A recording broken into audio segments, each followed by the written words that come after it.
The warning light on the atmospheric scrubber pulsed with a rhythm that Aaron Vale found personally offensive. It was 3 o'clock in the morning ship time on orbital station Theta 9, and the machine was wheezing like a dying lung. Aaron wiped a smear of grease from his cheek, leaving a black streak across his pale skin. He adjusted his grip on the Omni wrench, narrowing his eyes at the holographic display hovering above the rusted casing. The readout was a mess of red error codes, screaming about catastrophic pressure failure and logic gate corruption. According to the station's central artificial intelligence, this unit was dead. It needed to be scrapped and replaced with a shiny new module from the Galactic Concord, costing the station nearly 10,000 credits it did not have. "Come on, you stubborn piece of junk," Aaron muttered, his voice echoing in the cramped maintenance corridor. "Don't give me that attitude. I know your intake valve is just sticky." He did not look at the schematics. He rarely did anymore. Instead, he took a breath and let his mind drift, reaching out with a sense he did not have a name for. It was a sensation like hearing a hum at the edge of hearing a vibration in the air that tasted like copper. He closed his eyes. There, deep inside the complex nest of wires and crystalline processors, he felt the dissonance. It was not a broken valve. It was a misalignment in the energy flow, a microscopic fracture in the third regulator that was causing the system to panic. It felt like a cramp in a muscle. Without opening his eyes, Aaron slid his hand into the machinery. He bypassed the safety interlocks that were flashing warnings. His fingers found the regulator. He did not force it. He simply nudged. He pushed a pulse of his own bioelectricity, or whatever it was, into the circuit, visualizing the fracture sealing the flow, straightening out. Click. The wheezing stopped. The red lights on the holographic display blinked, once, then turned a soothing, steady green. The hum of the machine dropped to a contented purr. Diagnostic complete, the station artificial intelligence announced its synthesized voice, sounding genuinely confused. System operating at 102% efficiency. Anomaly detected in repair log. "How did you do that, Technician Vale?" "Percussive maintenance," Aaron lied, tapping the casing with his wrench. "I hit it until it stopped complaining. Works every time." He stood up, his knees cracking. He was 28 years old, but working double shifts to pay off his student loans made him feel 50. He packed his tools, ignoring the AI's skeptical silence, and headed for the mess hall. He just wanted a cup of synthetic coffee and 5 minutes of silence before the morning shift rotation began. The mess hall was half empty, occupied only by other insomniacs and graveyard shift workers. A massive view screen dominated the far wall, usually playing looped advertisements for Concord-approved vacation worlds that no human could afford to visit. Today, however, the screen was awash in the gold and white colors of the Galactic Concord. "Turn it up, will you?" a dock worker shouted from a corner table. Aaron groaned as he slumped into a plastic chair with his steaming cup. "Please don't. My headache has a headache." But the volume rose.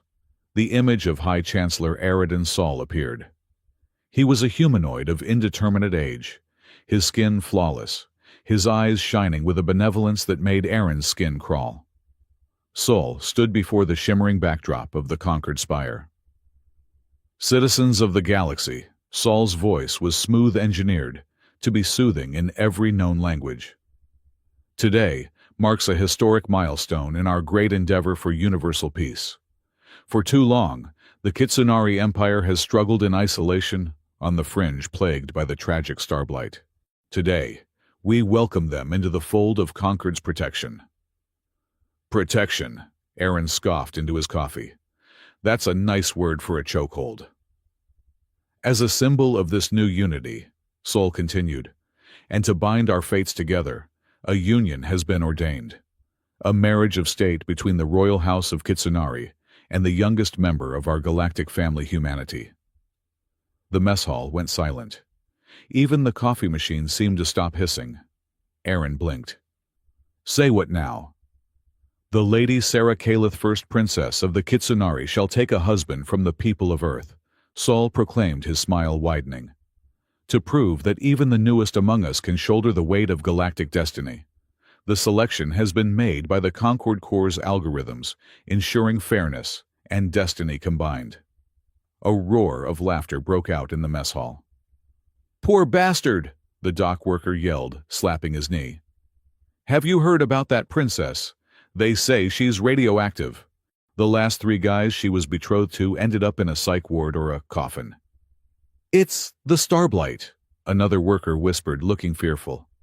"It eats souls, literally. That's why Concord is doing this. They want to sacrifice a human to keep the infection contained. Better us than a highborn Centaurian, right?" Aaron shook his head. "Well, it sucks to be that guy. I hope he likes glowing in the dark." He took a sip of his coffee. The doors to the mess hall hissed open. The laughter died instantly. Standing there were 4 figures clad in the pristine, terrifying white armor of the Concord peacekeepers. Behind them stood a woman in an Earth Alliance Navy uniform, looking as if she had just swallowed a lemon. One of the armored figures stepped forward, scanning the room.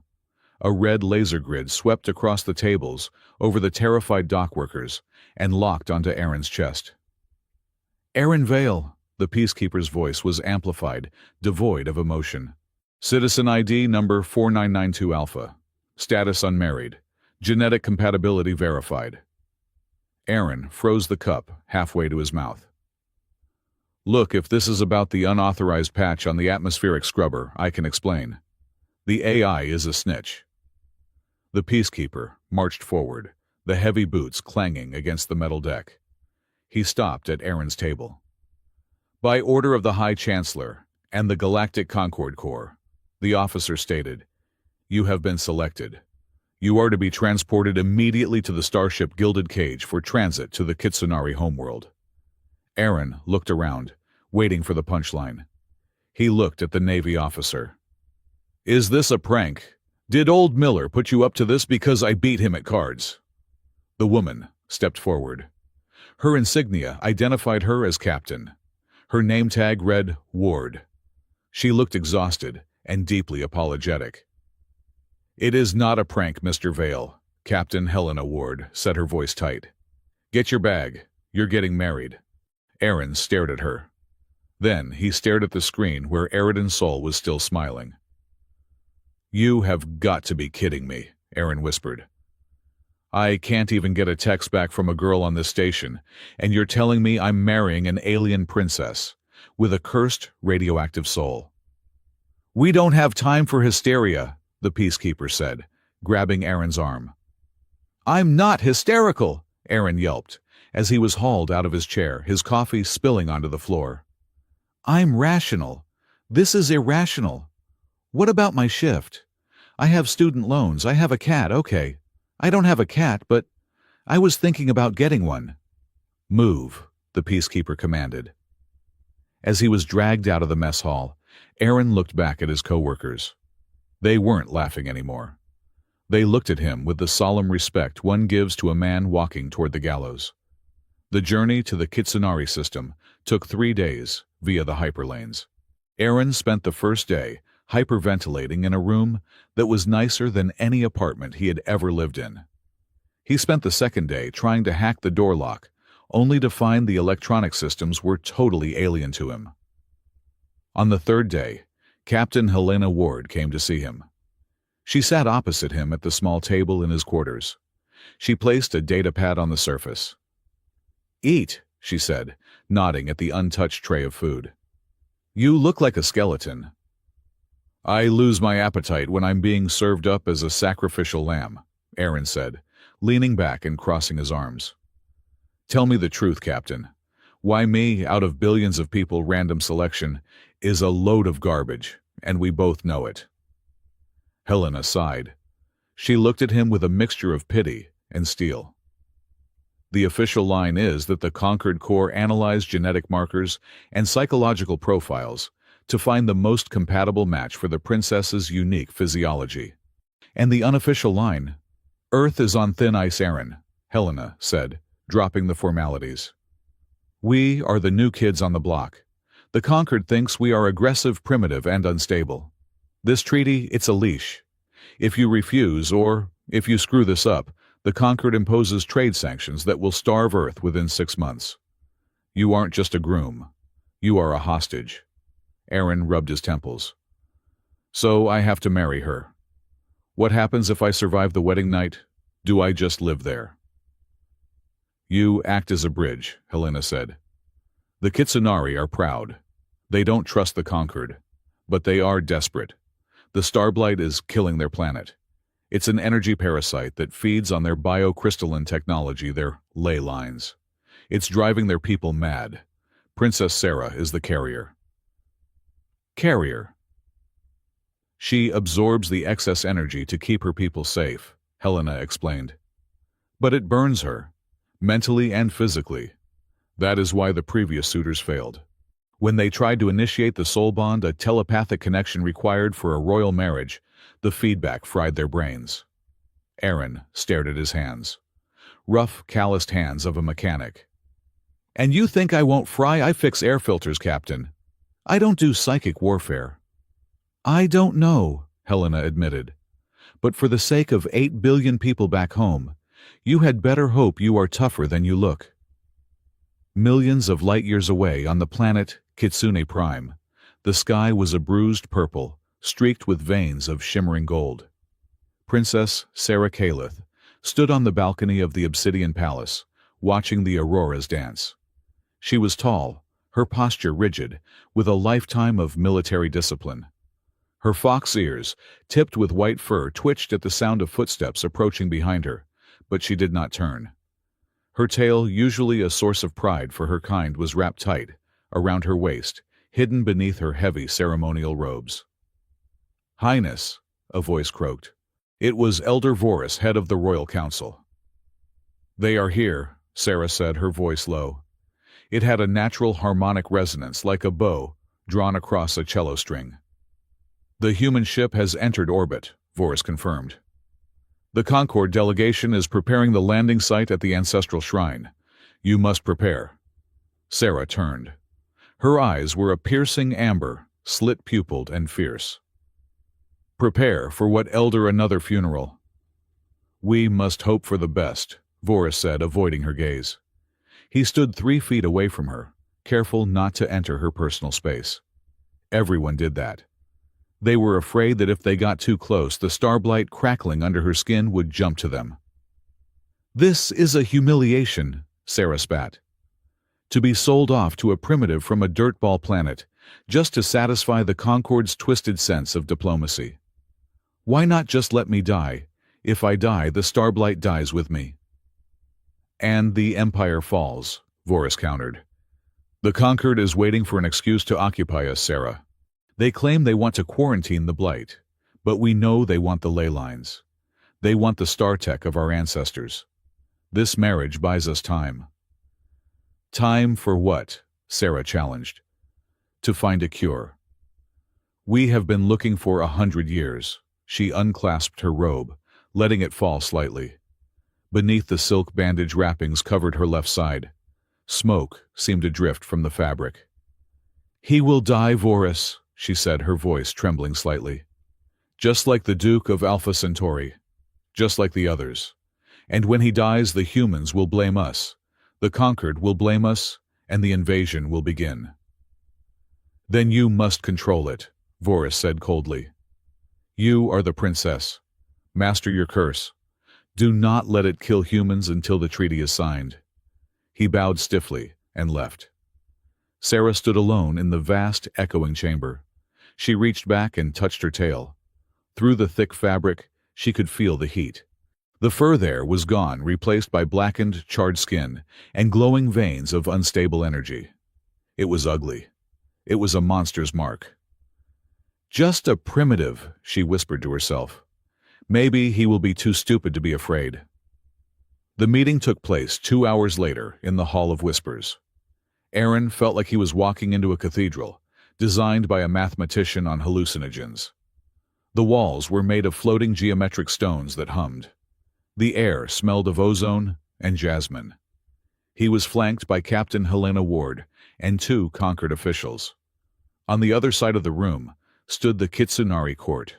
They were beautiful and terrifying, tall, lithe, with elegant ears and tails that swished with agitation. But they all stood back, leaving a wide circle around the throne. Sarah sat there. She was wearing a veil, but Aaron could see the outline of her face. She was terrifyingly beautiful. Yes, but what struck him was the tension in her shoulders. She looked like a coiled spring. Presenting, the herald announced, Aaron Vale of Earth, Engineer 3rd Class. Engineer, one of the courtiers snickered. They sent a laborer. Aaron ignored the comment. He stepped forward. He was supposed to bow count to 3 and recite a greeting in High Kitsun. He had practiced it for 6 hours. He bowed. He counted to 3. He looked up.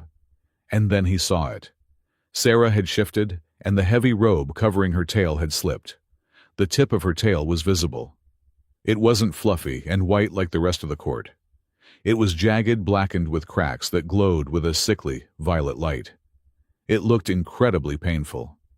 But to Aaron, who had spent his life staring at broken engines and overloaded circuits, it didn't look like a curse.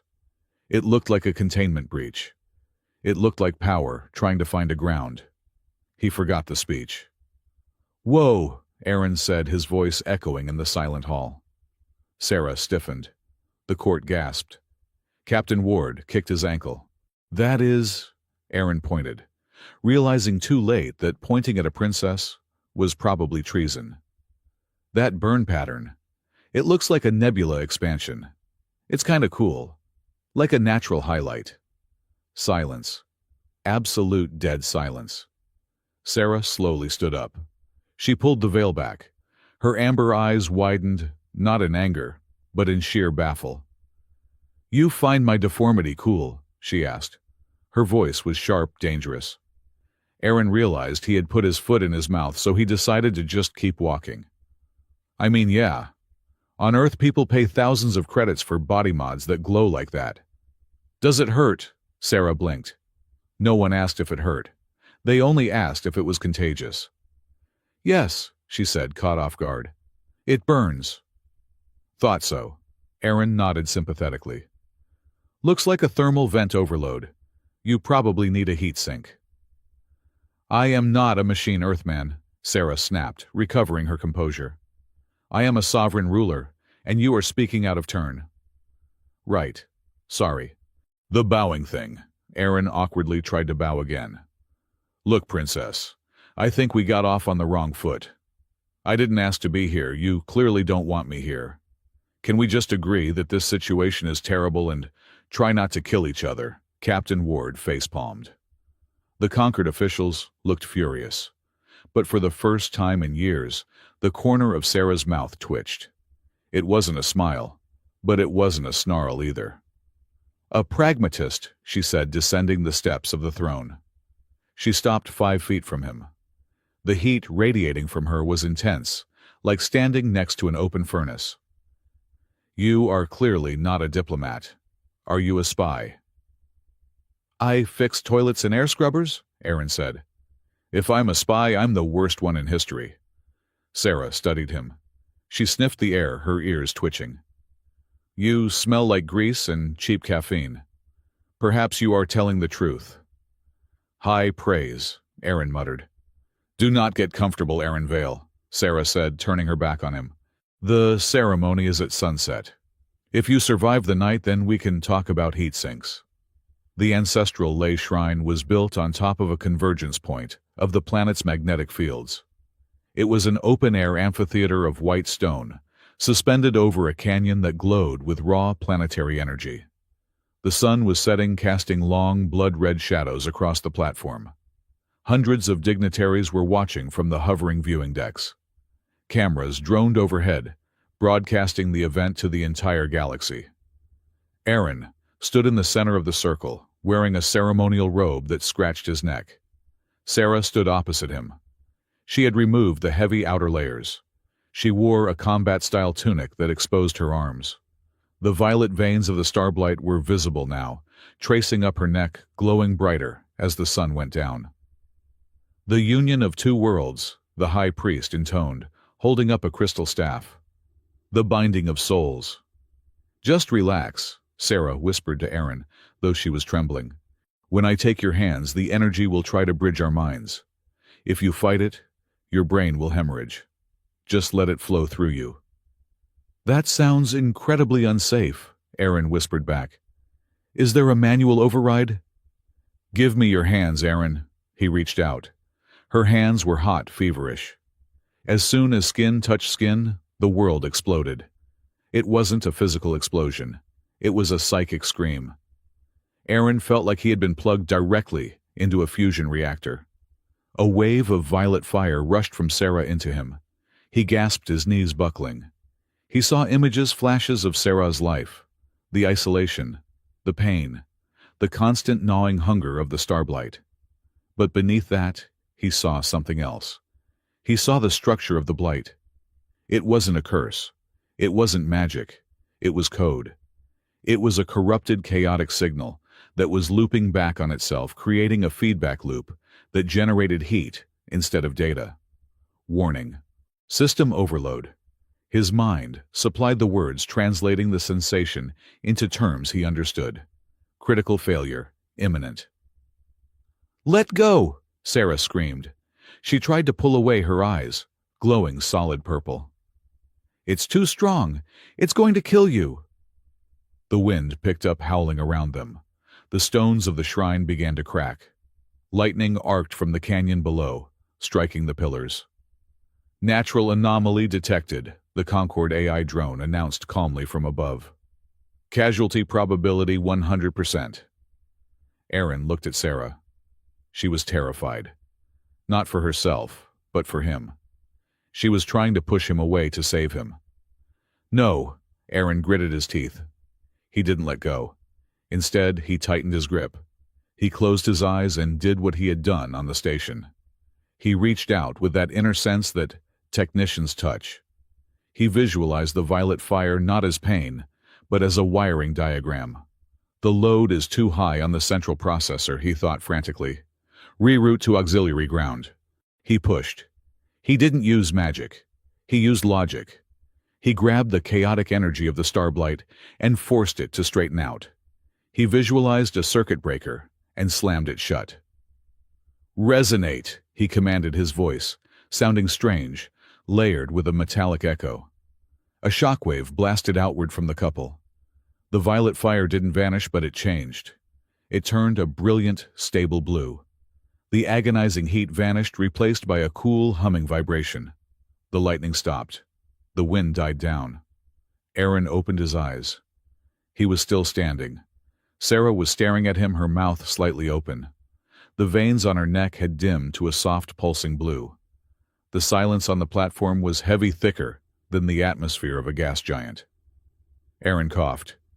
He felt like he had just run a marathon and then been hit by a truck. He looked at the high priest who had fallen on his butt. He looked up at the hovering Concorde drones. Aaron said, his voice cracking. Did we do it right? I didn't hear the "you may kiss the bride" part. Sarah looked down at their joined hands. There was no pain.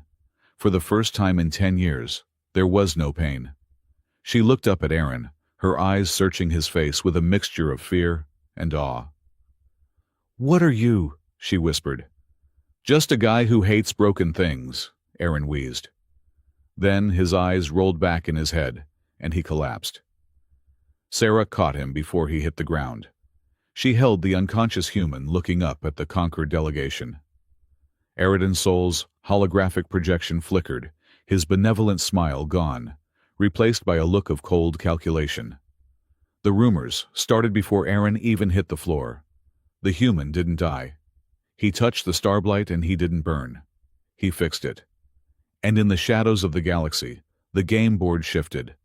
The pawn had just become a player. The holding cell in the Obsidian Palace was nicer than Aaron Vale's apartment back on Earth Station Theta 9, but it was still a cell. The walls were made of a translucent, shimmering material that hummed with a low-frequency vibration dampening sound and preventing any unauthorized exit.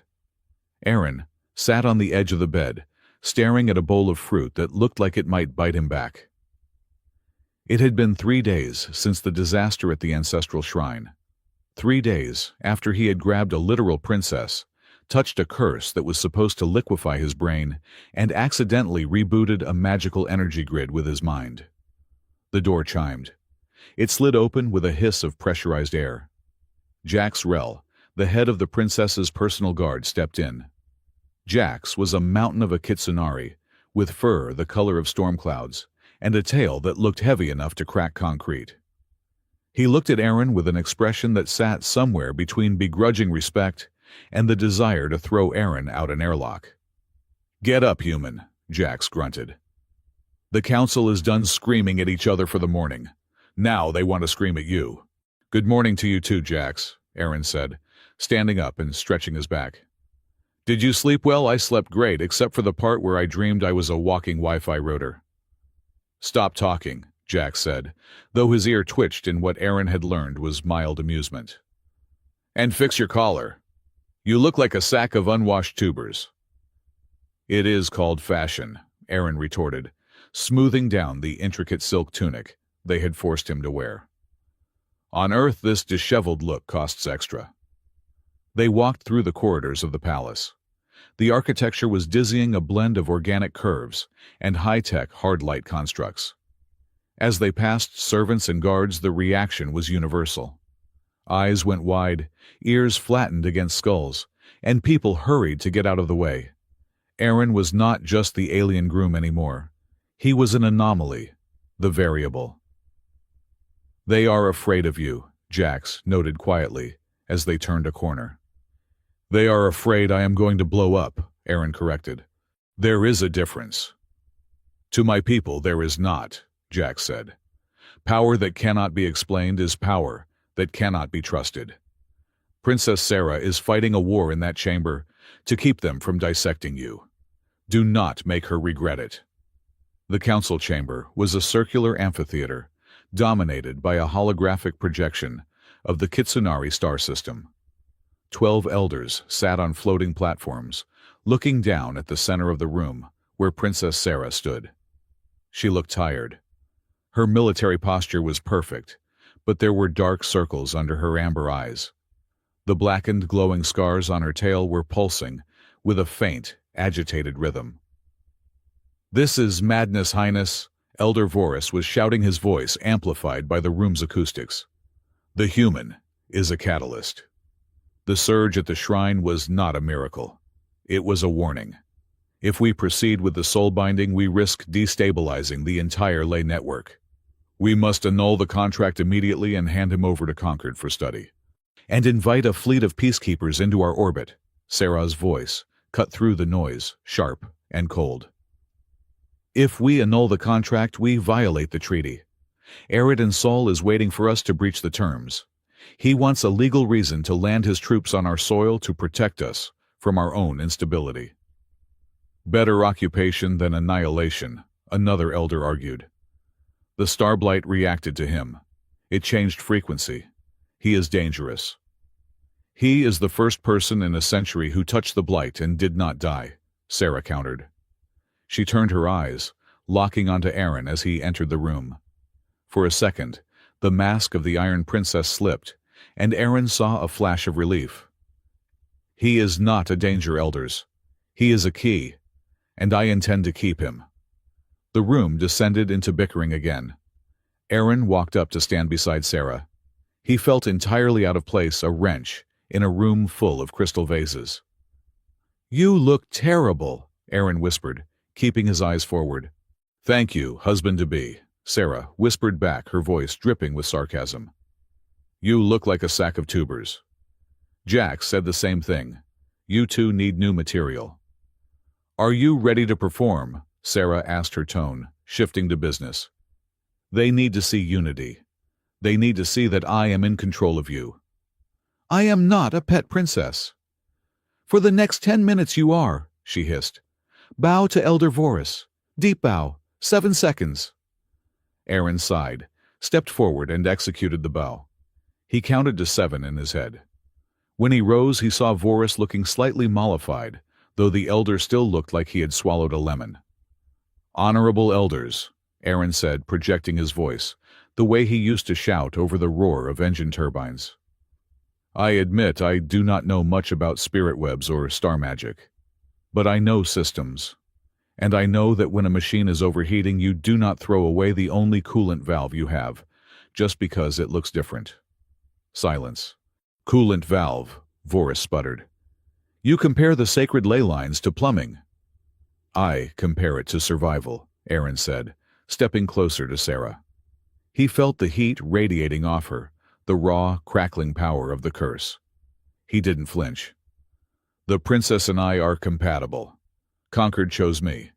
If you reject me, you are telling the galaxy that the Concord made a mistake. Do you really want to accuse the High Chancellor of incompetence? It was a bluff and a dangerous one, but it worked. The fear of the Concord outweighed their fear of Aaron. Voris sat back defeated for the moment. The engagement stands, he grumbled. But the human remains under guard, and the bonding ceremony will proceed only after he has been thoroughly examined by the priesthood.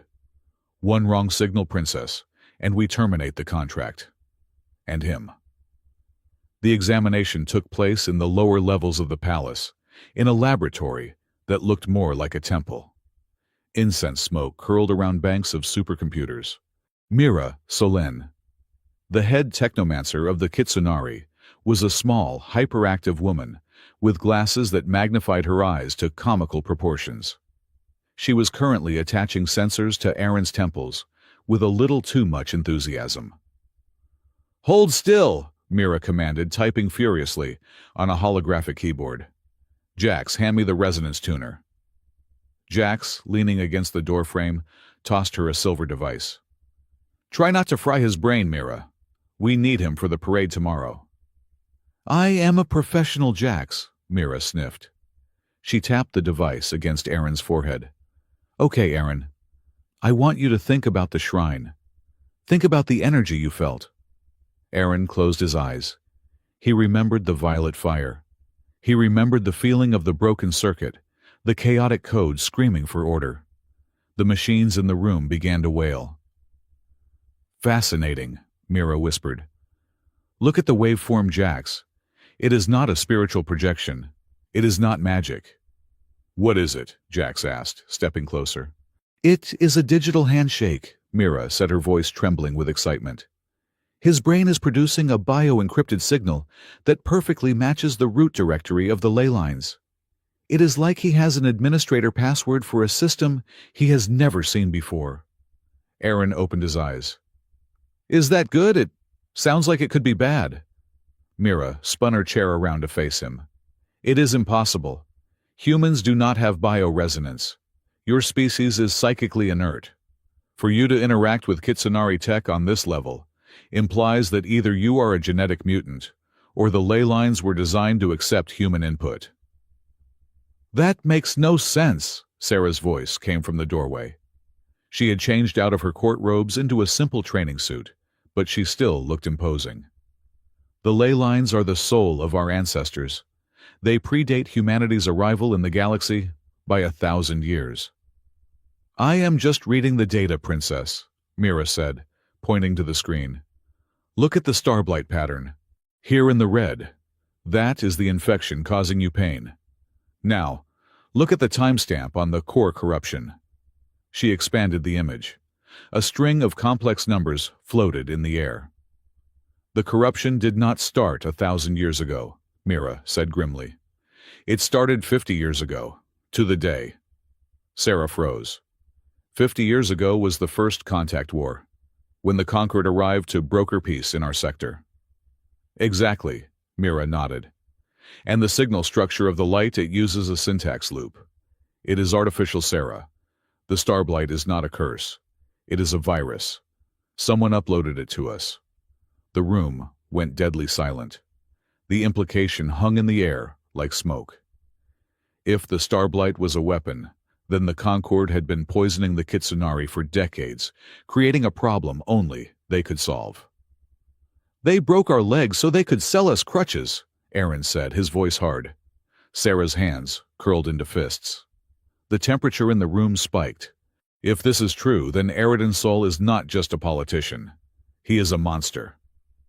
We cannot prove it, Jax warned, his hand resting on his weapon. Not yet. If we accuse them without hard proof, they will wipe us out. Then we find proof, Aaron said. He looked at Sarah. But first we have to play their game. We have to survive the wedding. Survival, as it turned out, involved a lot of walking. For the next week, Aaron and Sarah were paraded around the capital city of Kitra. They visited orphanages, opened new fusion plants, and waved at crowds that looked at them with a mixture of curiosity and hostility. It was exhausting. But it was also the first time Aaron and Sarah really talked. They were in the back of a hover limousine, moving between events. Sarah had kicked off her ceremonial heels and was rubbing her feet. "You possess a surprising amount of stamina for a human," Sarah noted, watching Aaron inhale a nutrient bar. "Most of your kind would have collapsed after the third temple blessing." "I worked double shifts on a gravity maintenance crew," Aaron said with a shrug. "Compared to recalibrating a spin turbine while hanging upside down in zero-G, waving at people is easy. Though my face hurts from smiling." "How do you do it?" "I was bred for it," Sarah said, looking out the window at the passing city. "From the moment I was born, I was taught to be a symbol. My pain is not my own. My life is not my own. I am just the vessel." "That sounds miserable," Aaron said honestly. Sarah looked at him, surprised by his bluntness. "It is duty." "It can be both," Aaron said. "You know, back on Earth we have a saying, 'Don't set yourself on fire to keep others warm.'" Sarah laughed, a short, dry sound. "A fitting idiom, considering I am literally burning alive." "You know what I mean," Aaron said, his tone softening. "You are holding up the sky, princess. It is okay to admit it is heavy." Sarah looked away, her ears drooping slightly. It was a small gesture, but for a Kitsunari, it was a sign of vulnerability. "If I admit it is heavy," she whispered, "I might drop it." "Then let me help carry it," Aaron said. He didn't reach for her hand. He knew better than to initiate contact without permission, but he leaned slightly closer. "I am stuck here too. We are in this together." Sarah turned back to him. Her amber eyes searched his face, looking for the deception she was used to seeing in suitors. She found none. "You are a strange man, Aaron Vale," she said softly. "You have no ambition. You have no bloodlust. You simply exist. And yet you are the most dangerous thing that has happened to my court in years." "I will take that as a compliment," Aaron grinned. "Do not," she smirked, her tail flicking playfully. "It means you are unpredictable. I hate being unpredictable." The peace did not last. 2 days later, a massive explosion rocked the central spaceport of Kitra. Aaron and Sarah were on a podium nearby, overseeing the dedication of a new trade terminal. The blast wave threw them both to the ground. Sirens wailed immediately, cutting through the smoke and the screams of the wounded. "Jack's status," Sarah barked into her comms, pushing herself up. She was bleeding from a cut on her forehead, but she didn't seem to notice. "Bomb in the fuel depot," Jax's voice crackled. "Multiple casualties. Concord Security is already claiming it was a localized insurgent group. The Purists." "Purists?" Aaron asked, coughing as he stood up. "A faction that believes humanity is a disease," Sarah said grimly. She grabbed Aaron's arm. "We need to move, now, before the crowd realizes what happened." It was too late. Through the clearing, smoke, a woman in the crowd pointed a shaking finger at the podium. At Aaron. "It is him!" she screamed. "The bad omen, the outsider. Since he came, the spirits are angry. The shrines break. The fires burn. He brought this." Mob mentality is faster than light. Within seconds, the shock turned to anger. Stones and debris began to fly toward the stage. "Death to humans!" someone chanted. "Get him out of here!" Jax roared, his guards forming a perimeter. But the crowd was pressing in, hundreds of angry, frightened citizens terrified of the changes happening to their world.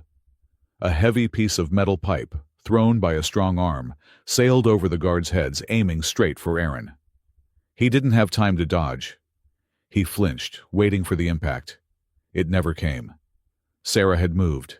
Faster than human eyes could track, she stepped in front of him. She caught the pipe with her bare hand. The kinetic energy of the throw was enough to bruise bone, but she didn't waver. She stood there, shielding him with her body. Her tail flared out, the starblight glowing a fierce, warning red. Enough! Sarah's voice was not a scream. It was a command amplified by the raw power of her resonance. It rolled over the crowd like a physical wave. The mob froze. "You attack him! You attack me!" Sarah declared, her eyes burning. "You call him a curse. He is the only reason the ancestral shrine still stands. He is under my protection. Any stone thrown at him is treason against the throne." She threw the pipe down. It clanged loudly against the metal floor. "Go home," she ordered. "Tend to the wounded, and do not let fear make you monsters." She turned and grabbed Aaron, practically dragging him toward the waiting transport. Only then did Aaron see that her hand, the one that had caught the pipe, was trembling uncontrollably. That night, Aaron couldn't sleep. He paced his room, the events of the day replaying in his mind. The hatred in the crowd's eyes. The way Sarah had thrown herself in front of him. He felt useless. He was an engineer. He fixed machines. He didn't fix societies. He walked out onto the balcony. To his surprise, Sarah was there, sitting on the railing, looking out at the city lights. She was wearing a loose robe, and her tail hung down, the light pulsing slowly, rhythmically. "You should be asleep," she said without turning. "You saved my life today," Aaron said, leaning against the doorframe. "Thank you. And I am sorry," Sarah turned. "Sorry for what?" "For being the lightning rod," Aaron said bitterly. "They were right. I am a disruption. Maybe if I leave, maybe if I turn myself over to Concord, this pressure on you will stop." Sarah slid off the railing. She walked over to him. Up close, she smelled like ozone and burnt cinnamon. "You think they hate you because you are human?" Sarah asked quietly. "They hate you because you represent change. And they are terrified of change because the Concord has taught them that change leads to death." She looked at her hands. "If you leave Aaron, the Concord wins. They will install a puppet. My people will become slaves in all but name." "So I am a political shield," Aaron said. "No." Sarah looked up, her gaze intense. "Today, when that pipe was thrown, I did not move because of politics. I moved because—" She hesitated, struggling with the words.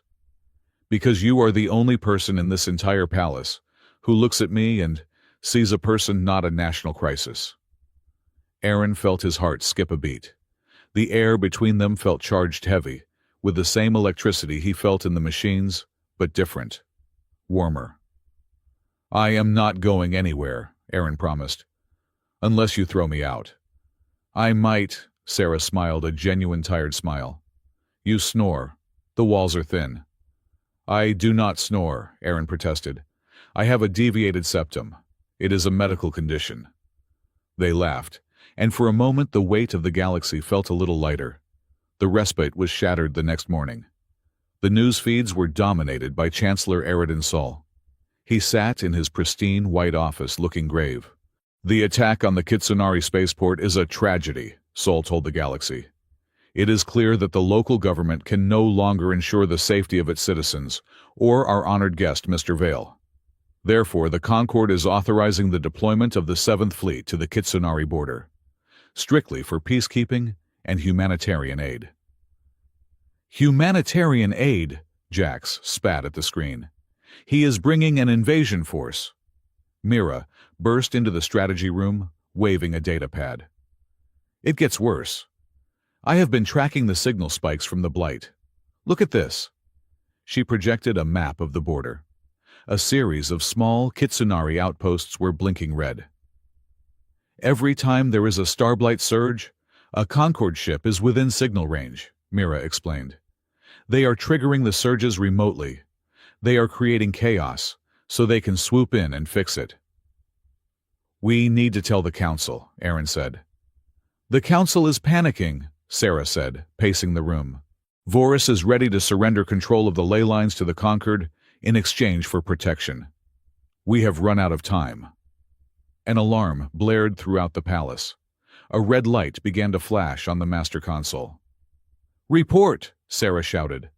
Outpost Delta 4 just went dark, Jax said, his face pale. Massive energy spike. The station is gone, Highness. Imploded. No survivors. The Starblight, Mira whispered. They overloaded the local node. The doors to the strategy room slid open. Elder Voris entered, flanked by 4 armed guards. He looked terrified, but resolute. Princess, Voris said, his voice shaking. We cannot wait any longer. The Blight is out of control. The council has voted. You have 2 choices. He pointed a shaking finger at Aaron. Option 1. We annul the marriage, arrest the human for inciting the spirits, and hand him to the Conquered as a gesture of goodwill. Sarah stepped in front of Aaron. Option 2. Option 2, Voris said, is that you complete the soul bonding, tonight. Not a ceremonial touch like at the shrine, the full ritual. If you bond the ancient laws, say the ley lines will stabilize under a unified command. It is a myth, but it is the only legal claim we have to deny Conquered intervention. But, Mira interjected, the full ritual kills 90% of partners even without the Starblight infection. With the infection, it is a death sentence for Aaron. Voris looked at Aaron with cold indifference. Better 1 human dies than a billion Kitsunari. The room went silent. All eyes turned to Aaron. He looked at the map of the destroyed outpost. He looked at the Concord fleet gathering on the edge of the system. And he looked at Sarah. She turned to face him. Her hands were trembling. Aaron, she said, her voice barely a whisper. You do not have to do this. I can order Jax to get you to a shuttle. You can run. You can go back to your air scrubbers and your coffee. If I run, Aaron asked, what happens to you? I will fight, Sarah said. I will probably lose, but I will die on my feet. And if we do this ritual, Aaron asked, if I let you into my head, if we connect everything, it might kill you, Sarah said, tears welling in her eyes. It will hurt. It will be like walking into the sun. But if we survive, we take the control away from the Concord. We take back the narrative. She held out her hand. It was the same hand that had caught the pipe. If there is a 1% chance to save my people, I have to take it, she said. But I will not force you.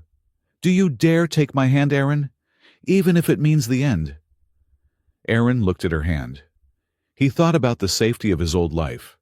He thought about the easy way out. Then he thought about the way she had stood in front of that mob. He thought about the coolant valve. He thought about the fact that for the first time in his life he wasn't just a cog in a machine. He was a mechanic. He reached out and took her hand. His grip was firm. I am not doing this for your people, Sarah, Aaron said, his voice steady. And I am definitely not doing it for the council. Then why? She breathed. Because I hate bullies, Aaron said, a reckless grin spreading across his face.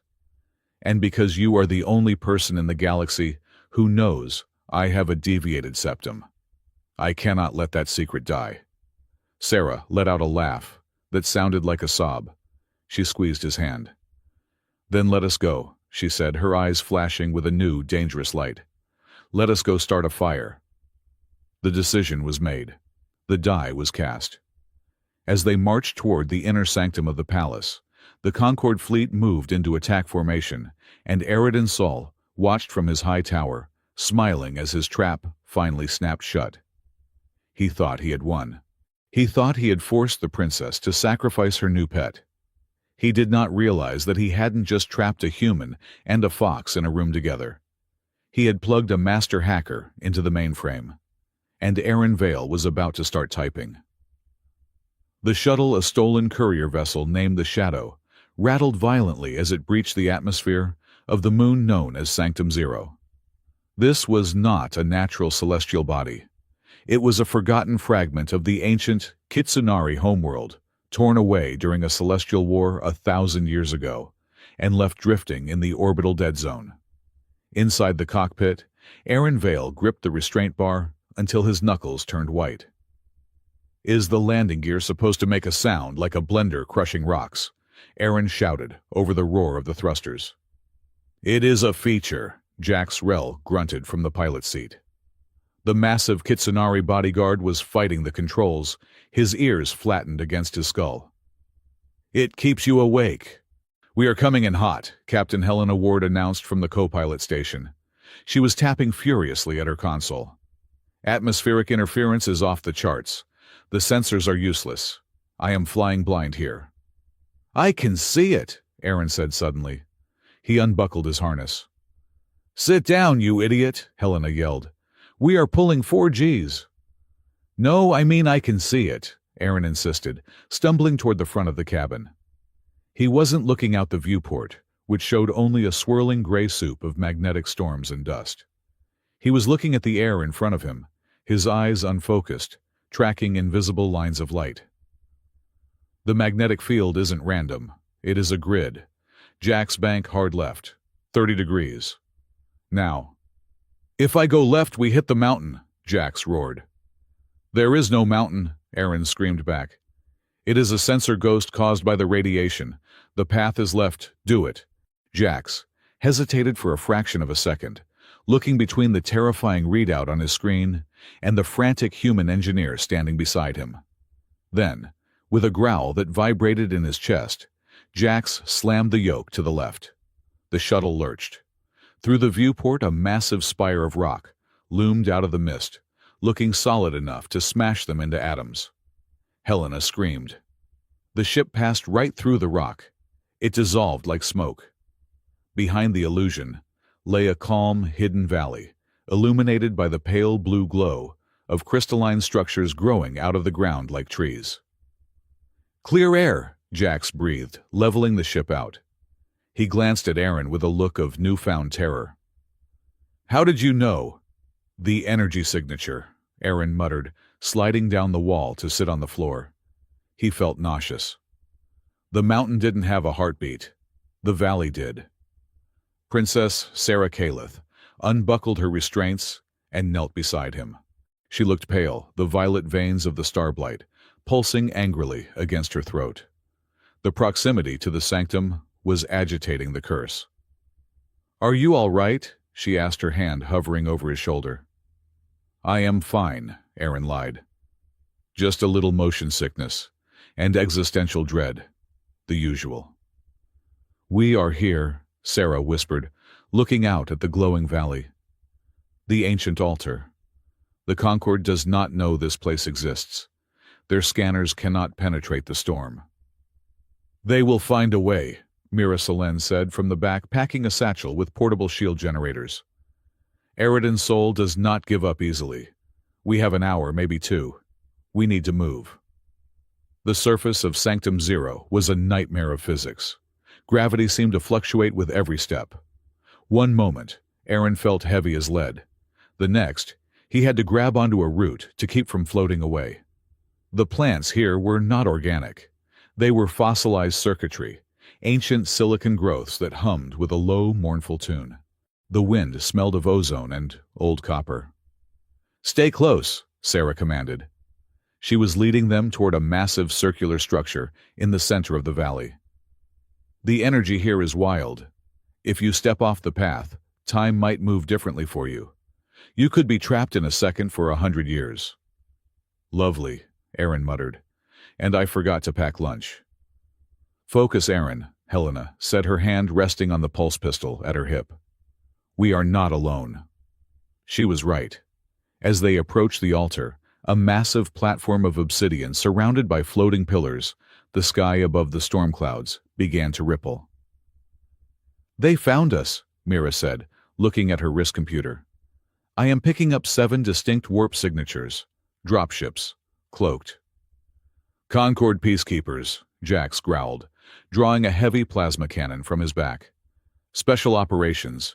They are not here to arrest us. No, Sarah said, her face hardening. They are here to erase the mistake. She turned to Aaron. The wind whipped her hair across her face, but her eyes were steady.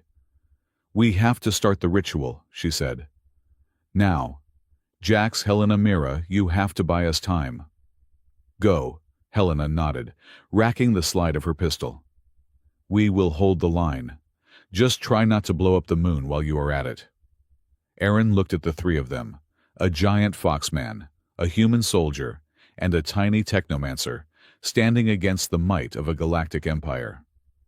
Don't die, Aaron said. I have a date next week, Jax grinned, showing sharp teeth. I intend to keep it. Sarah grabbed Aaron's hand and pulled him toward the center of the obsidian platform. As soon as they stepped onto it, the world outside seemed to mute. The sound of the wind vanished, replaced by a deafening silence. This is the node, Sarah said, her voice trembling. The root access to the entire Kitsunari Ley network. It is raw, unguarded. Okay, Aaron took a breath. So, how do we do this? Do we light candles? Chant. We open the door, Sarah said. She stepped closer to him. The heat radiating from her body was intense now, stinging his skin. I lower my mental shields. You lower yours. We let the starblight bridge the gap between our nervous systems. And then we fight for control. Correction, Aaron said, taking her other hand. We don't fight. We cooperate. Sarah looked up at him, her eyes shimmering with unshed tears. Aaron, if this goes wrong, the backlash will erase your mind. You will be a vegetable, or dust. I trust you, Aaron said. And he realized with a start that he meant it. He wasn't doing this for the galaxy anymore. He was doing it because the idea of a universe without her in it was unacceptable. Now, let's hack this curse. Outside the circle, the first Concord dropship decloaked with a scream of engines. Contact! Helena yelled. 3 heavily armored figures dropped from the ship, their boots slamming into the crystal earth. They raised suppression rifles. Target acquired, a mechanical voice boomed. Surrender the asset. Asset this, Mira shouted. She tapped a sequence on her gauntlet. The ground beneath the peacekeepers suddenly liquefied. The fossilized circuitry sprang to life, wrapping around their legs like metal vines. The soldiers struggled, firing wildly. Programming local flora to recognize Concord alloy as a hostile invasive species. Mira smirked, adjusting her glasses. It is a rudimentary code, but effective. Nice trick, Helena said, firing a precise shot that took the sensor array off one soldier's helmet. But here comes the rest. 2 more ships appeared. Dozens of soldiers poured out. Drones buzzed through the air like angry hornets. Jax roared a sound that shook the crystals. He charged forward, using his plasma cannon like a club. He smashed a drone out of the air, then grabbed a peacekeeper and threw him into another one. Is that all you have? Jax laughed, though a laser bolt grazed his shoulder, singing his fur. I have fought stronger training dummies. Jax on your left, Mira screamed. A stealth drone had flanked them. It charged up a disruptor beam aimed at Mira. Jax couldn't reach her in time, but he didn't have to. He reached into his belt pouch and pulled out a round, spiky fruit, a Gimel melon, known for its pungent, rotting odor. He crushed it in his hand and hurled the pulp at the drone. The sticky, stinking mess covered the drone's optical sensors. The machine beeped in confusion, spinning in circles as its logic processors tried to identify the chemical threat. Bioweapon deployed, Jax cackled. That is disgusting, Helena yelled, reloading. And brilliant. Focus, Mira yelled, typing furiously as she ducked behind a rock. They are setting up a dampening field. If they activate it, the ritual will fail. On the altar, Aaron was screaming. He wasn't screaming with his mouth. His mouth was frozen, his jaw locked tight. He was screaming with his mind. The moment he had fully opened himself to Sarah, the starblight had hit him like a physical train. It wasn't just energy. It was data. Terabytes of corrupted, malicious data flooding into his biological neural network. He fell to his knees, dragging Sarah down with him. Intruder detected a cold voice echoed in his skull. It wasn't Sarah. It was the conquered core. Purge protocol initiated. Deleting unverified user, Aaron Vale. No, Sarah's voice cut through the static. She was there in the white void of his mind. She appeared as a figure made of golden fire, struggling against chains of violet static. Hold on, Aaron. Don't let it erase you. Aaron gasped, trying to find his footing in the psychic storm. He looked around. He wasn't on the moon anymore. He was standing in a vast, infinite library, but the books were burning. The shelves were collapsing. He saw flashes of memory that weren't his. He saw a young Sarah crying as she was tested on by cold scientists in white coats. He saw the previous suitors, proud strong men screaming as their minds were flayed apart by the virus. He saw the truth. He saw a schematic. It was labeled Project Starlock. It was a file dated 50 years ago, signed by Arid and Saul. The Starblight wasn't a curse from the gods. It was a governor chip.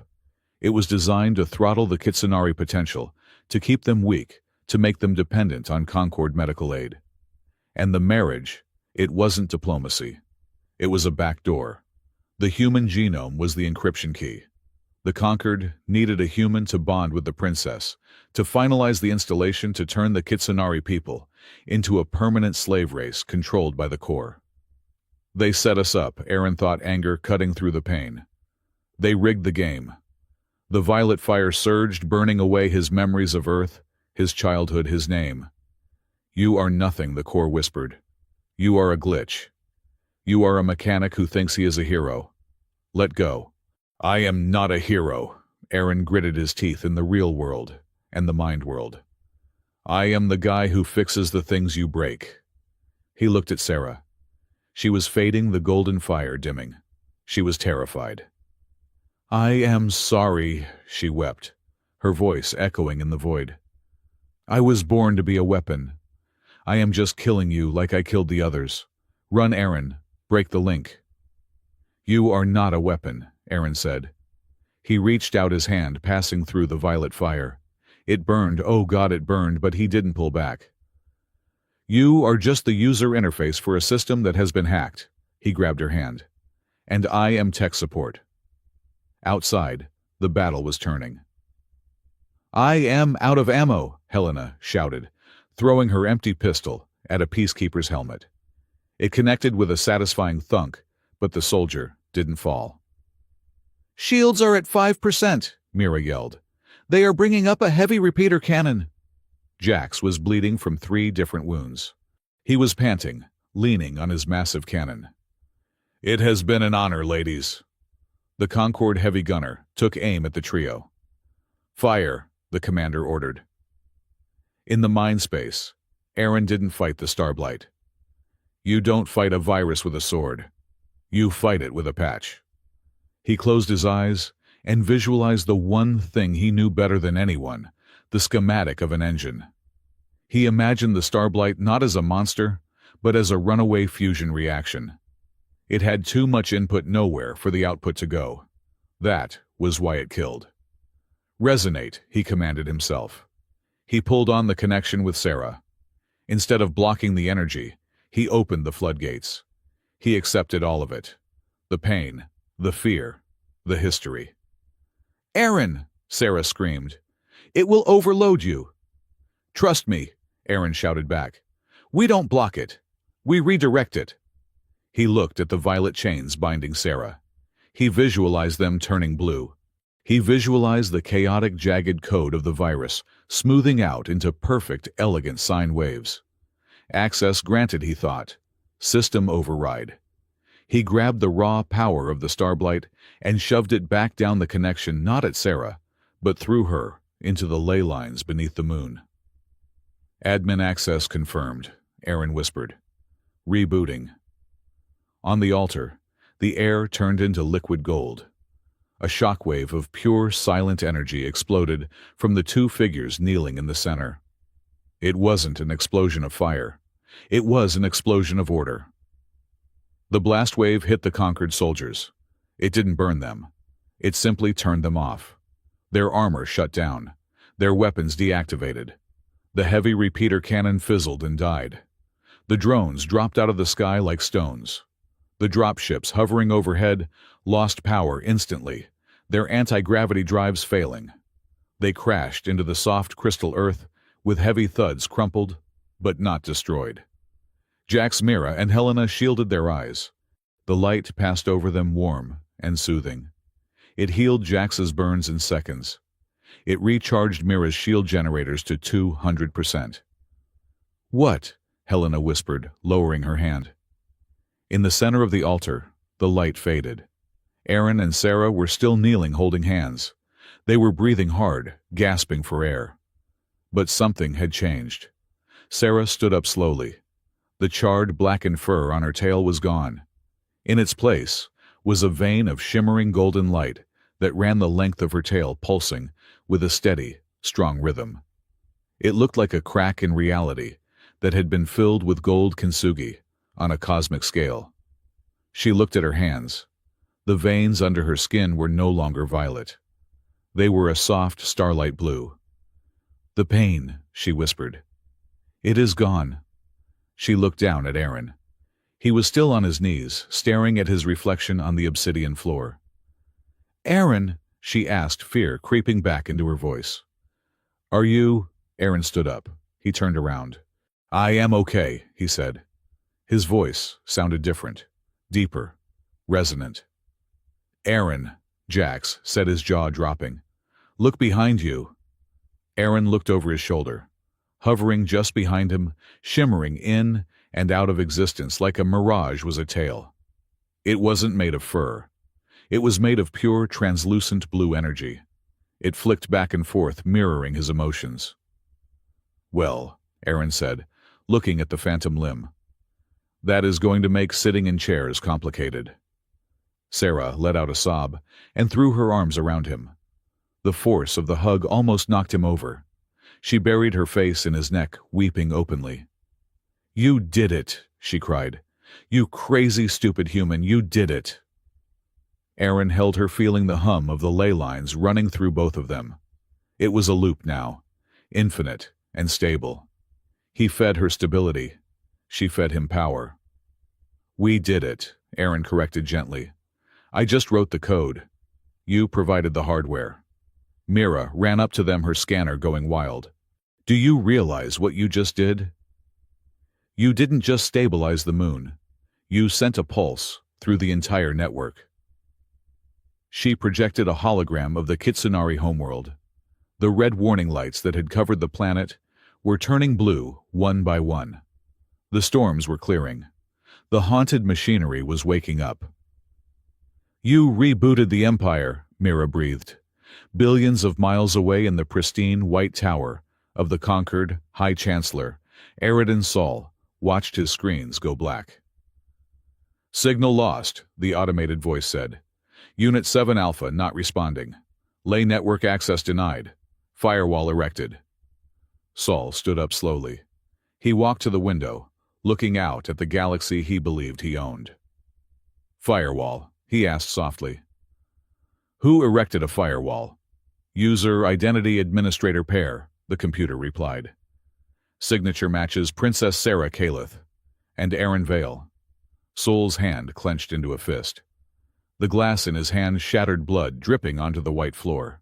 "He was supposed to be a battery," Sol whispered, his voice trembling with a rare cold fury. "Not a pilot." He turned back to his desk. "Prepare the Grand Fleet," Sol ordered. "All of it. We do not need a surgical strike anymore. We need an extermination." Back on Sanctum Zero, the silence returned. The conquered soldiers were groaning, trying to pry themselves out of their frozen armor. Jax was busy tying them up with Mira's reinforced cables. Aaron and Sarah sat on the edge of the altar, watching the storm clouds clear to reveal the stars. "You have a tail," Sarah said again, poking the ghostly blue appendage with her finger. It felt like static electricity. "I know," Aaron sighed. "My mother is going to be so confused." It suits you, Sarah smiled. It was a real smile this time, radiant. It means you are one of us. You are soul-bonded. There is no going back, Aaron. Our minds are linked. If I get a headache, you will feel it. If you get hungry, my stomach will grow. Sounds like a terrible deal, Aaron joked. I eat a lot of junk food. Sarah leaned her head on his shoulder.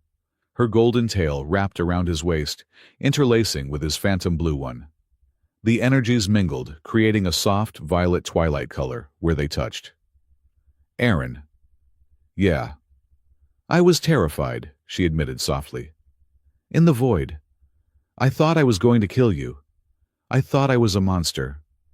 I saw that, Aaron said quietly. I felt it. But you need to know something, Sarah. When I looked into your mind, I didn't see a monster.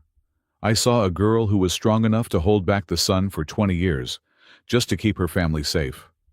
He turned and kissed her forehead. You are not the curse, Sarah. You are the cure. She looked up at him, and for the first time, she didn't see a stranger, or a political pawn, or a mechanic. She saw her partner.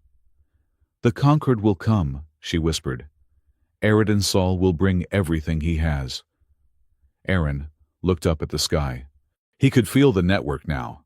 He could feel the planet spinning beneath them, the hum of the ships, the beat of the universe. It wasn't scary anymore. It was just a really, really big engine, and he knew how to fix engines. Let them come, Aaron said, his eyes glowing with a faint blue light. We have the admin password now, and I think it is time we change the rules.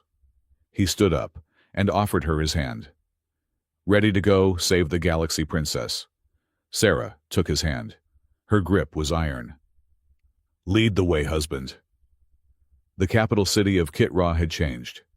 Before the ritual at the sanctum, the air had been thick with the ozone smell of anxiety and the quiet despair of people waiting for the end. Now, the atmosphere hummed. It was a literal hum, a low-frequency vibration rising from the stabilizing ley lines beneath the pavement, but it was also a social vibration. The streets were alive with gossip rumors and a strange, frantic hope. Aaron Vale stood on the balcony of the Obsidian Palace, looking down at the sprawling metropolis. His phantom tail, a translucent ribbon of blue energy, flicked lazily behind him. He had mostly learned to control it, though it still had a habit of wagging uncontrollably whenever he saw coffee. They are calling you the human who didn't explode, Jax Rell said, stepping out onto the terrace. The massive bodyguard was polishing his plasma cannon with a rag that looked suspiciously like a fine silk napkin. Catchy, Aaron muttered, taking a sip of the nutrient sludge the palace kitchen insisted was breakfast. Better than the spare part, I suppose. What are they calling her? The Gold Weaver, Jax said, his voice filled with a fierce pride. Or the Foxfire Bride. The merchants are already selling dolls of the two of you. The Aaron doll has a very exaggerated chin, by the way. Great, Aaron sighed. I am a merchandise opportunity. Is the council still screaming? Vorus has not stopped screaming for 6 hours, Jax confirmed. He wants you in the strategy room. Now. The strategy room was a chaotic storm of holographic maps and shouting dignitaries. When Aaron entered the room, did not go silent as it used to. Instead, heads turned and the gazes were calculating. He was no longer a curiosity. He was an asset, a weapon. Princess Sarah Calith sat at the head of the table. She looked regal, her posture steel straight, but Aaron could see the tension in the line of her jaw. Her tail, now laced with the brilliant golden vein of healed energy, was wrapped tight around her chair leg. Engineer Vale, Elder Vorus boomed. The old Kitsunari looked energized, his fear replaced by a hungry ambition. We were just discussing the deployment of your unique frequency. My frequency? Aaron asked, leaning against the doorframe. I thought we were discussing the incoming invasion fleet. The conquered fleet is posturing. Vorus dismissed the threat with a wave of his hand. But, with your connection to the princess, we have stabilized the planetary shield. More than that, We have excess power. I propose we channel the Starblight resonance through you and direct it at the Concord blockade. A focused beam of chaotic data. We could fry their navigation systems before they even enter the atmosphere. You want to use me as a cannon, Aaron stated flatly. We want to use you as a deterrent, Voris corrected. You proved at the Sanctum that you can weaponize the connection. Do it again. No, Sarah said. Her voice was not loud, but it cut through the room like a diamond cutter. Highness, Voris argued, we must show strength. We must show sanity, Sarah countered, standing up. If we attack the blockade unprovoked, we prove Eridan's Sol right. He is telling the galaxy that we are unstable terrorists led by a human radical. If we fire the first shot, we lose the moral war, and then we lose the physical one. The Concord has 10,000 ships. We have one moon, and a human with a ghost tail. So we just wait for them to glass the planet, a general asked. No. Aaron pushed off the doorframe and walked to the table. He stood next to Sarah. The proximity made the bond between them hum a warm, reassuring pressure in the back of his skull. We do not shoot them with lasers. We shoot them with the truth. He tapped the console, overwriting the tactical map. In its place, a complex web of communication nodes appeared. The Concord controls the narrative, Aaron explained. They control the news feeds, the history books, the schools. They tell the galaxy that the Kitsunari are diseased and that humans are primitive. That is how they keep order, fear, and silence. We know this, Voris scoffed. What is your point? My point is that the ley lines are not just batteries, Aaron said. They are transmitters. Mira and I ran a diagnostic. The network on this planet is powerful enough to punch a signal through the Concord jamming field. We can broadcast to every receiver in the sector. Not a weapon, a live stream. You want to talk to them? Voris looked at Aaron as if he had suggested fighting the fleet with a spoon. I want to show them, Sarah said, catching on immediately. She looked at Aaron and a silent understanding passed between them. We show them the Starblight code. We show them the date stamps proving the Concord created it. And we show them to us. Us, Jax asked. The monster and the sacrifice, Sarah smiled, though it was a sharp, dangerous smile. Let us show the galaxy exactly what the Concord is so afraid of. The war for the truth began 2 days later. While the Concord fleet amassed on the edge of the system, waiting for the order to advance, Aaron and Sarah turned the Obsidian Palace into a broadcasting studio. They didn't use the formal throne room. They sat in the royal gardens surrounded by the bioluminescent flora of Kitsune Prime. They wore simple clothes, not ceremonial robes. Recording in 3-2-1, Mira Solen whispered her fingers, flying across a holographic interface. People of the Concord, Sarah began. She looked directly into the camera lens. She didn't look like a victim. She looked like a queen. My name is Sarah Calith. You have been told I am cursed. You have been told I am dangerous. She held up her hand. Aaron reached out and took it. The air around their joined hands shimmered with the blue-gold light of the bond. This is Aaron Vale, she continued. He was sent here to die. Instead, he helped me live. For the next hour, they didn't preach. They shared data. Aaron projected the schematics Mira had uncovered, the Project Starlock files. He explained in simple engineer's terms how the virus worked, how it was designed to suppress a civilization, not save it. He showed the financial records of the Concord, demanding exorbitant fees for medical aid that was actually just a slow poison. But the most powerful part wasn't the data. It was the two of them. The camera caught the way Aaron unconsciously adjusted his position to block the wind from Sarah. It caught the way Sarah's tail curled around Aaron's ankle when she spoke about the fear of losing her people. They broadcasted images of the labor camps on other worlds that the Concord called re-education centers. They showed the faces of the previous suitors who had died not as statistics, but as men who had been murdered by a rigged system. They want you to believe that order requires submission, Aaron said to the camera. They want you to believe that different species cannot trust each other. Look at us, a human engineer and a fox princess. We are not supposed to work, but we do. The broadcast went out on a carrier wave powered by the planet itself. It bypassed the Concord sensors. It appeared on public screens in the trade hubs of Alpha Centauri. It hijacked the advertising boards on Earth Station Theta 9. It even flickered onto the personal data pads of the captains sitting in the Concord fleet above. The reaction was not immediate revolution, but it was confusion. And in a totalitarian regime, confusion is the first crack in the wall. "Cut," Mira said, slumping back in her chair. "That is it. We are offline." Sarah let out a long breath and leaned her head back against the garden bench. "Do you think they listened?" "They heard us," Aaron said, rubbing his temples. The mental effort of channeling the broadcast through the bond was exhausting. "Whether they believe us is another matter." "Arid and Saul will be furious," Sarah said quietly. "Good," Aaron grinned tiredly.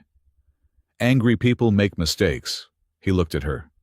The adrenaline of the performance was fading, leaving her looking small and fragile. "You need to eat," Aaron said, "and sleep, in that order." "I have reports to review," Sarah protested, trying to sit up. "The perimeter defenses." "Jax has the perimeter," Aaron said, standing up and offering her a hand. "You are relieved of duty, soldier. Come on, I am making dinner." Sarah blinked. "You cook?" "I lived on a space station for 10 years, Aaron said. "I can make 20 different meals out of algae paste and hot water. Real food should be a breeze." It was not a breeze. An hour later, the royal kitchen, usually the domain of master chefs, looked like a bomb had gone off inside a tomato factory. Aaron had attempted to make spaghetti carbonara, a dish he remembered his grandmother making. However, he had miscalculated the thermal density of kitsunari noodles, which apparently exploded if boiled too rapidly. Sarah sat on the counter, wiping a spot of sauce off her nose. She was laughing. It was a sound Aaron had not heard often enough, a genuine belly-deep laugh that made her ears twitch. "So," she gasped, pointing at the ceiling where a clump of noodles was stuck. "Is this a traditional Earth decoration?" "It is abstract art," Aaron said, looking defeated as he scraped the pan. "I swear the physics on this planet are out to get me." "Here," Sarah hopped down. "Let me help." She took the pan from him. She moved with a grace that made Aaron feel like a clumsy ox. She salvaged the sauce, added some local spices that smelled like nutmeg and fire, and managed to produce 2 bowls of something edible. They ate on the floor of the kitchen, leaning against the cabinets. "It is interesting," Sarah said diplomatically, taking a bite. "It is terrible," Aaron admitted, chewing tough noodles. "I am sorry. I wanted to do something nice for you." Sarah set her bowl down. She turned to him, her amber eyes serious. "You gave me my life back, Aaron," she said softly. "You gave my people a voice. You do not need to make pasta to impress me." "I know," Aaron said. "I just want there to be normal moments, amidst all the madness. I want you to know that I am here for the Tuesday nights, not just the saving the world Saturdays." Sarah looked at him for a long moment. Then slowly she turned around. "My tail," she whispered. "The fur is growing back near the scar, but it itches, and I cannot reach it properly."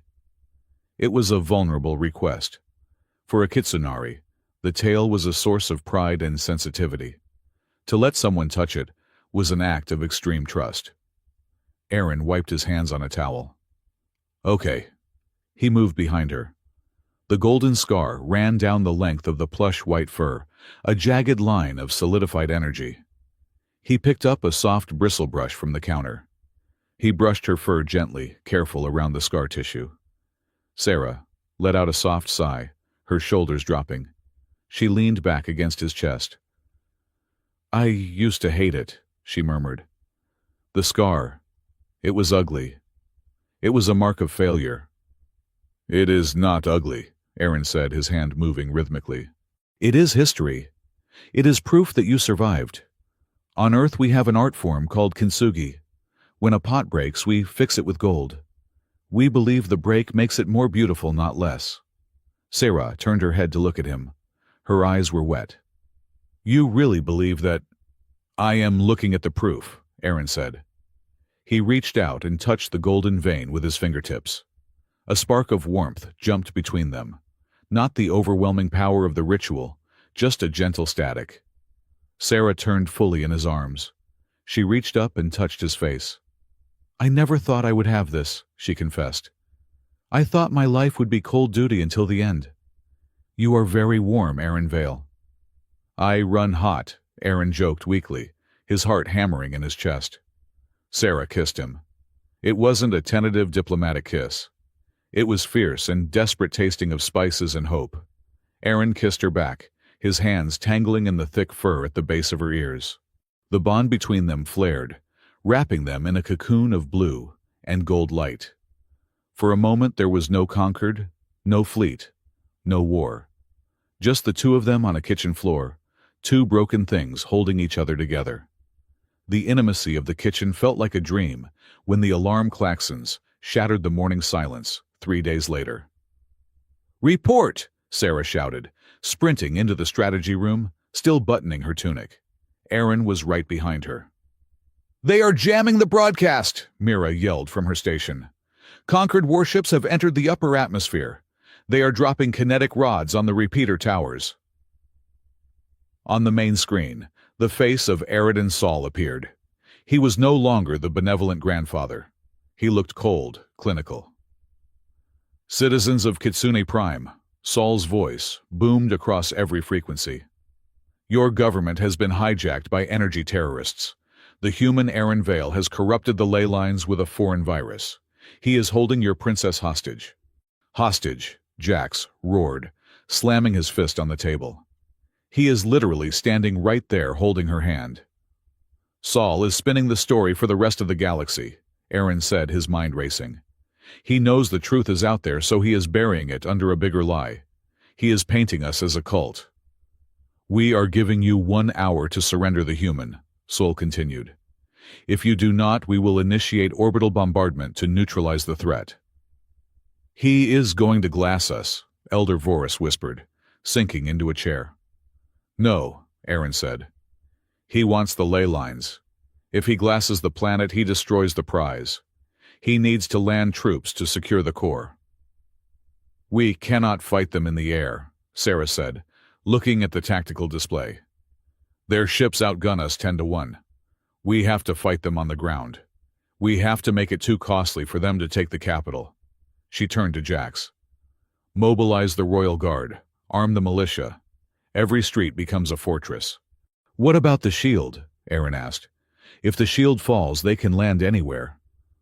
I will hold the shield, Sarah said. Through the bond.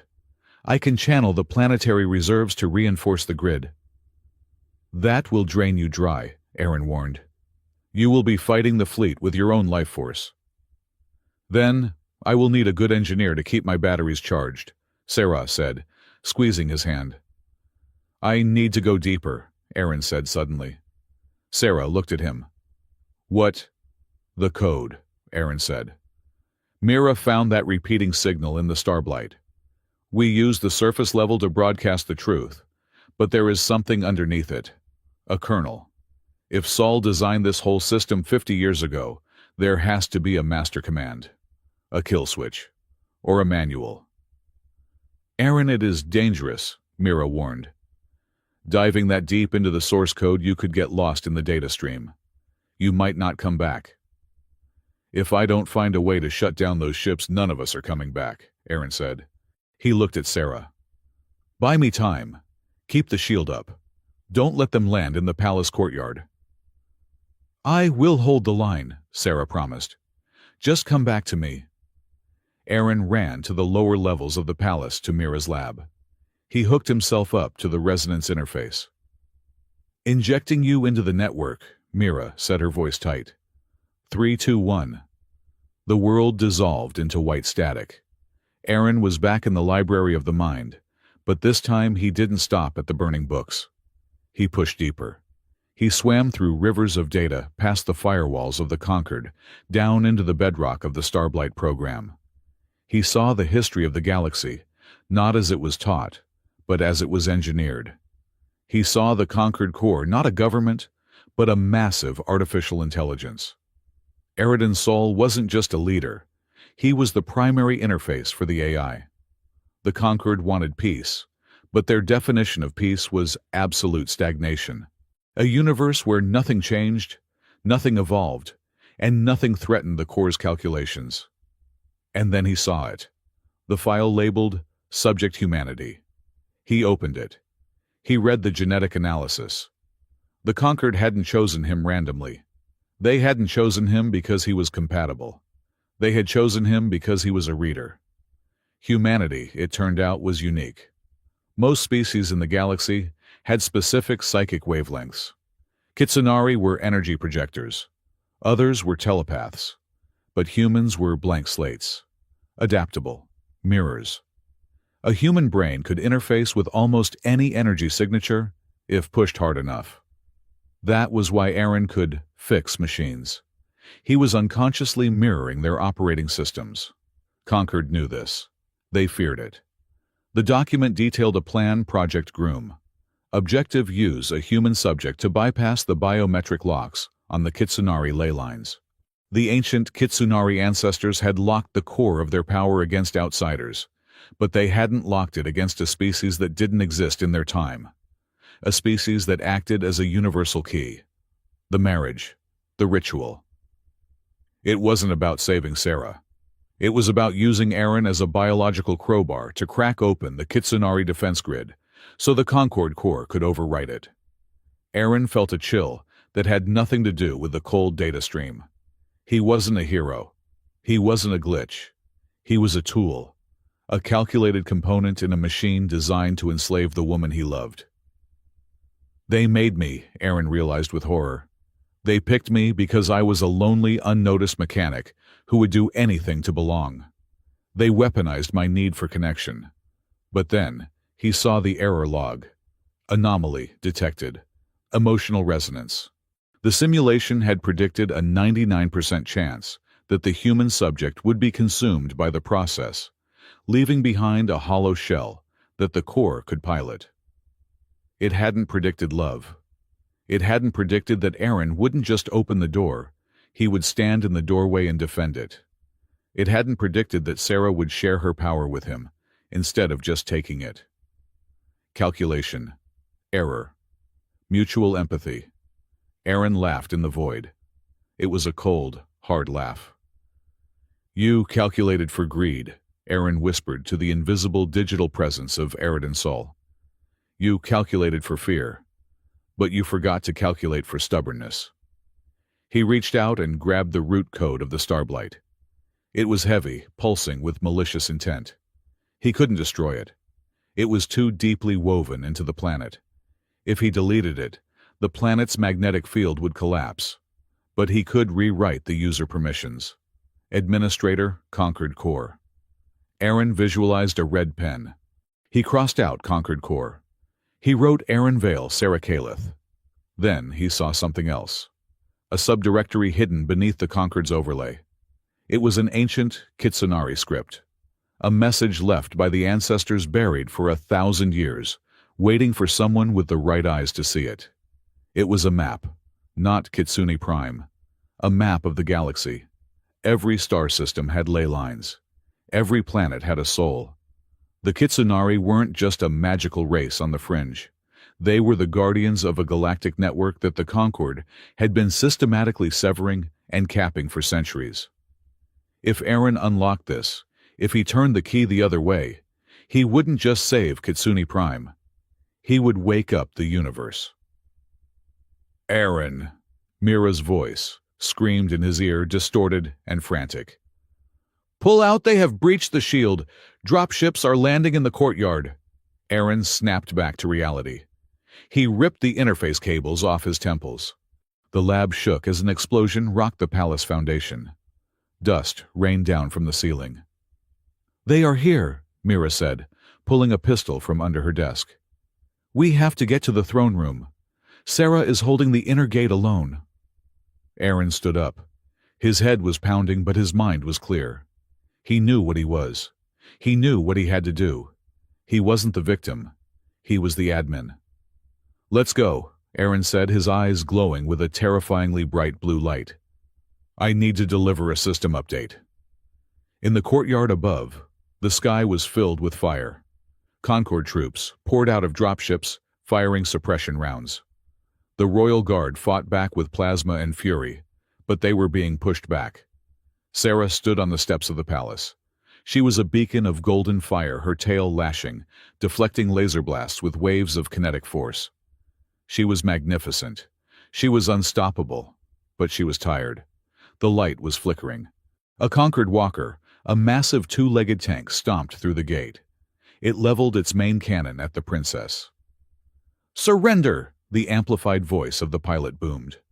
Sarah gritted her teeth, preparing for the end. Then, the palace doors blasted open behind her. Aaron walked out. He didn't have a gun. He held a wrench in one hand, his old, battered Lucky wrench. "Hey!" Aaron shouted at the tank. "You are parking in a no-standing zone." The tank swiveled toward him. Aaron didn't flinch. He reached out with his free hand, palm open. He didn't look at the tank. He looked through it. He saw the pilot, the wiring, the fusion core. Sync. The tank froze. Its lights turned blue. "Spin cycle," Aaron muttered, twisting his wrist. The tank's upper turret spun violently to the right, snapping the cannon barrel against a stone pillar. The machine toppled over its legs, tangling in a heap of metal. Sarah stared at him. The Concord troops stared at him. Aaron walked down the steps and stood beside her. He took her hand. "I found the manual," Aaron said, breathless. "And you are not going to believe what this thing can actually do." Sarah looked at him, bloodied and exhausted, but her eyes lit up. "Tell me later," she said, raising a shield as another wave of troops advanced. "Right now, I need you to help me break some rules." "With pleasure," Aaron grinned. Together, they turned to face the army. The blue and gold lights merged, rising into a pillar of defiance that could be seen from orbit. The falling action was over. The final stand had begun. The holographic face of High Chancellor Eridan Sol was 50 feet tall, projected directly into the darkening sky above the Kitsunari capital. He did not look angry. He looked disappointed, like a teacher preparing to expel a particularly troublesome student. "This is the final warning!" Sol's voice boomed, rattling the windows of the Obsidian Palace. "The terrorist Aaron Vale and the rogue Princess Sarah Calith have 1 hour to surrender. If they do not, the Concord will initiate Protocol Zero. We will strip the planet of its ley lines to prevent further contamination. The resulting geological instability is regrettable, but necessary for galactic safety." Inside the strategy room, the silence was heavy. Protocol Zero wasn't just a threat. It was a death sentence. Without the ley lines, the tectonic plates of Kitsune Prime would grind to a halt and then shatter. The planet would tear itself apart within a week. "He is bluffing," Elder Vorus said, though his voice lacked conviction. He was wiping sweat from his forehead with a silk handkerchief. "He is not," Captain Helena Ward said, checking the ammunition in her pulse rifle. "I served under Sol's administration for 10 years.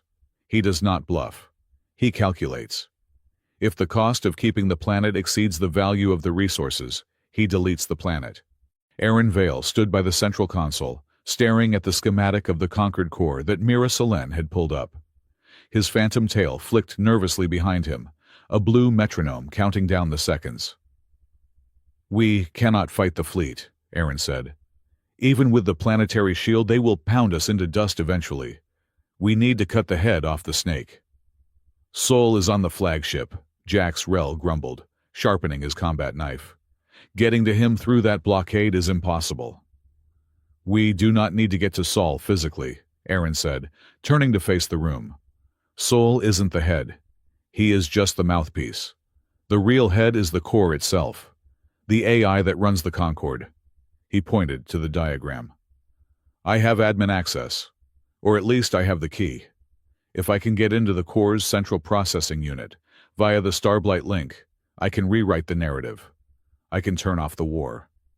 Aaron, Sarah said, stepping forward. She was dressed in full battle armor, a sleek suit of gold and black that hummed with energy. The core is a digital fortress. If you go in there, you are exposing your mind to the collective processing power of 1,000 worlds. It could erase you in a nanosecond. It is a risk, Aaron admitted. But it is better than watching this world crack open. He looked at her, and the bond between them pulsed a warm, silent exchange of fear and resolve.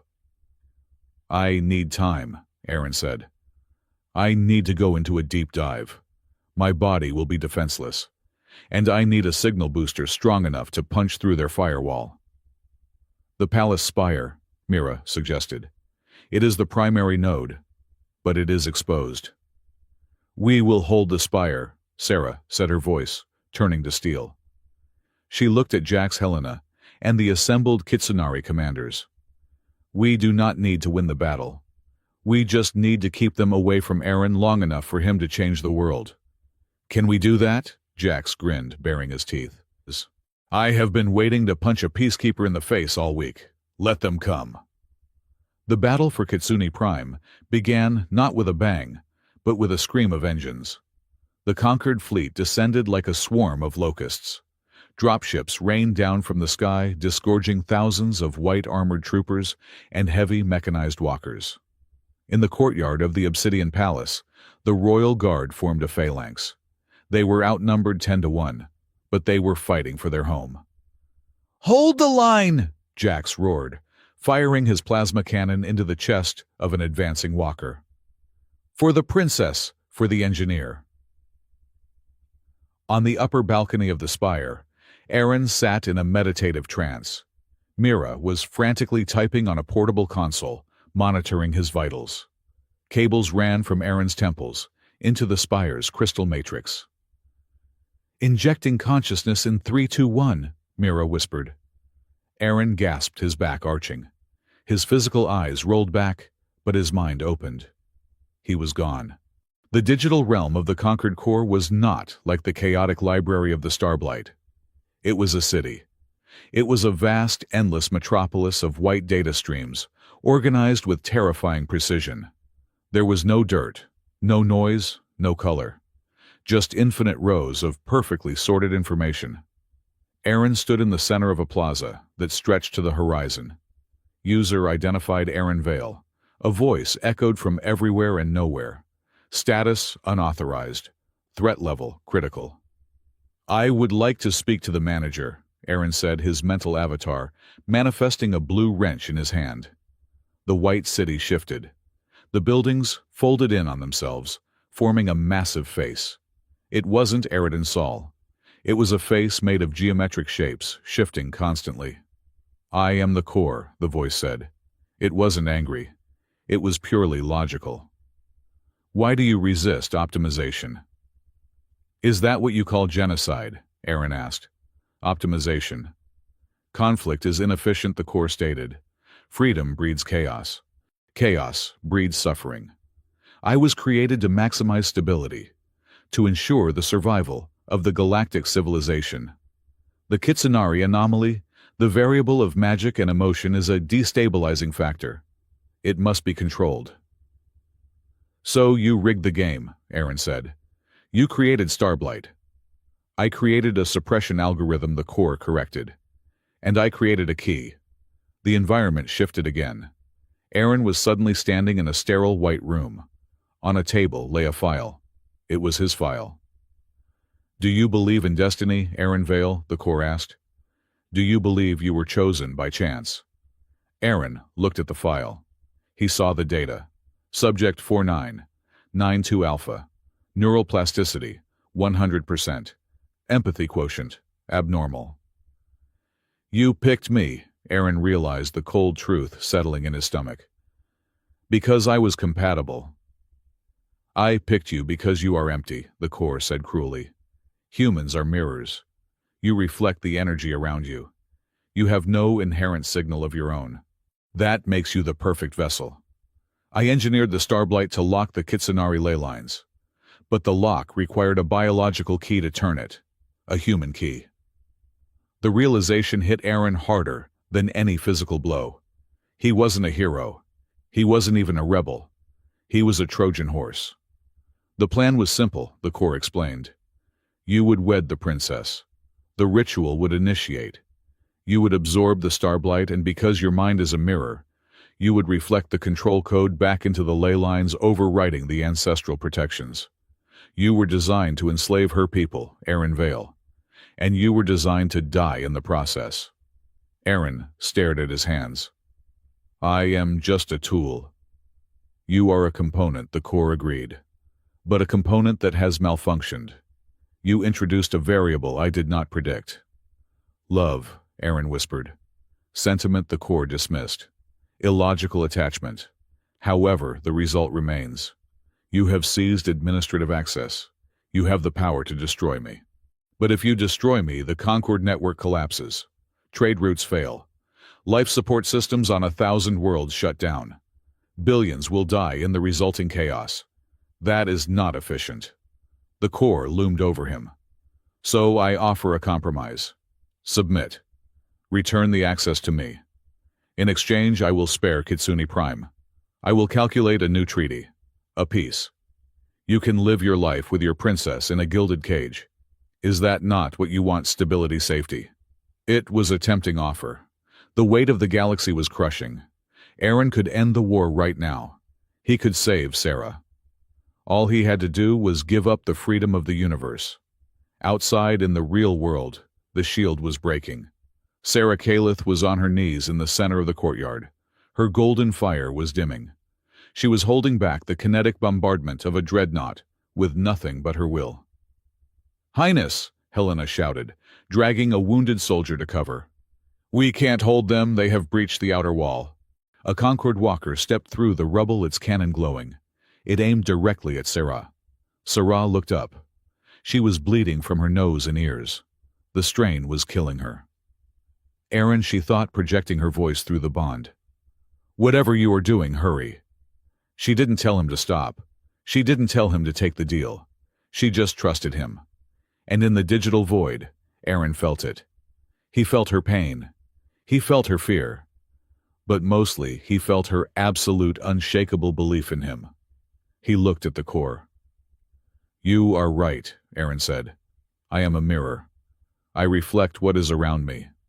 He stepped forward, his blue wrench glowing brighter. But you made a mistake, Aaron said, his voice rising. You put me next to a fire, and now I am burning. He swung the wrench. He didn't aim for the core's face. He aimed for the floor, the foundation of the code. I am not going to destroy you, Aaron said. And I am definitely not going to submit to you. What are you doing? The core demanded, its voice glitching. Illogical action detected. I am running a system update, Aaron roared, and I am changing the privacy settings to public. He slammed the wrench into the data stream. He didn't delete the Concord. He unlocked it. He took the vast secret archives of the core, the records of assassinations, the rigged elections, the engineered plagues, the Starblight schematics, and he removed the encryption. New directive. Aaron commanded his will, overriding the ancient AI. Objective: total transparency. No more secrets. No more optimized narratives. Every order given, every resource allocated, every lie told, everyone sees it. Now. Error, the core shrieked. Transparency leads to instability. No, Aaron said, watching the white city dissolve into a kaleidoscope of colors. Transparency leads to truth. And truth is the only way we are ever going to be free. He twisted the wrench. Upload complete. On the bridge of the conquered flagship Peacemaker, High Chancellor Eridan Sol was watching the tactical display with satisfaction. The palace shield was at 4%. The end was seconds away. Suddenly, every screen on the bridge flickered. Red warning lights turned into streaming text. "What is happening?" Saul barked. "Report." "Sir," the comms officer stammered, his face pale. "We are receiving everything." "What do you mean, everything?" "The data archives," the officer said. "They are broadcasting to the entire fleet, and not just to us. To the public channels, to the news networks, to the schools." On the main screen, a video file began to play. It was dated 20 years ago. It showed Arid Saul ordering the destruction of a refugee transport to conserve resources. Then another file. Saul authorizing the release of the Starblight virus. Then another, and another. 1,000,000 crimes hidden for a century were suddenly playing on every screen in the galaxy. "Turn it off!" Saul screamed, smashing his console. "Cut the feed!" "We can't," the officer yelled. "It is coming from the core itself. The system is verifying the data as authentic." On the planet below, the firing stopped. The Concord troopers, looking at their helmet displays, lowered their rifles. They were seeing orders that commanded them to execute civilians. They were seeing the lies they had been told about their own families. Confusion turned to horror. Horror turned to rage. "Sir," the tactical officer said, looking at his sensors. "Unit Delta has ceased fire. Unit Gamma is turning their weapons on their commanding officers."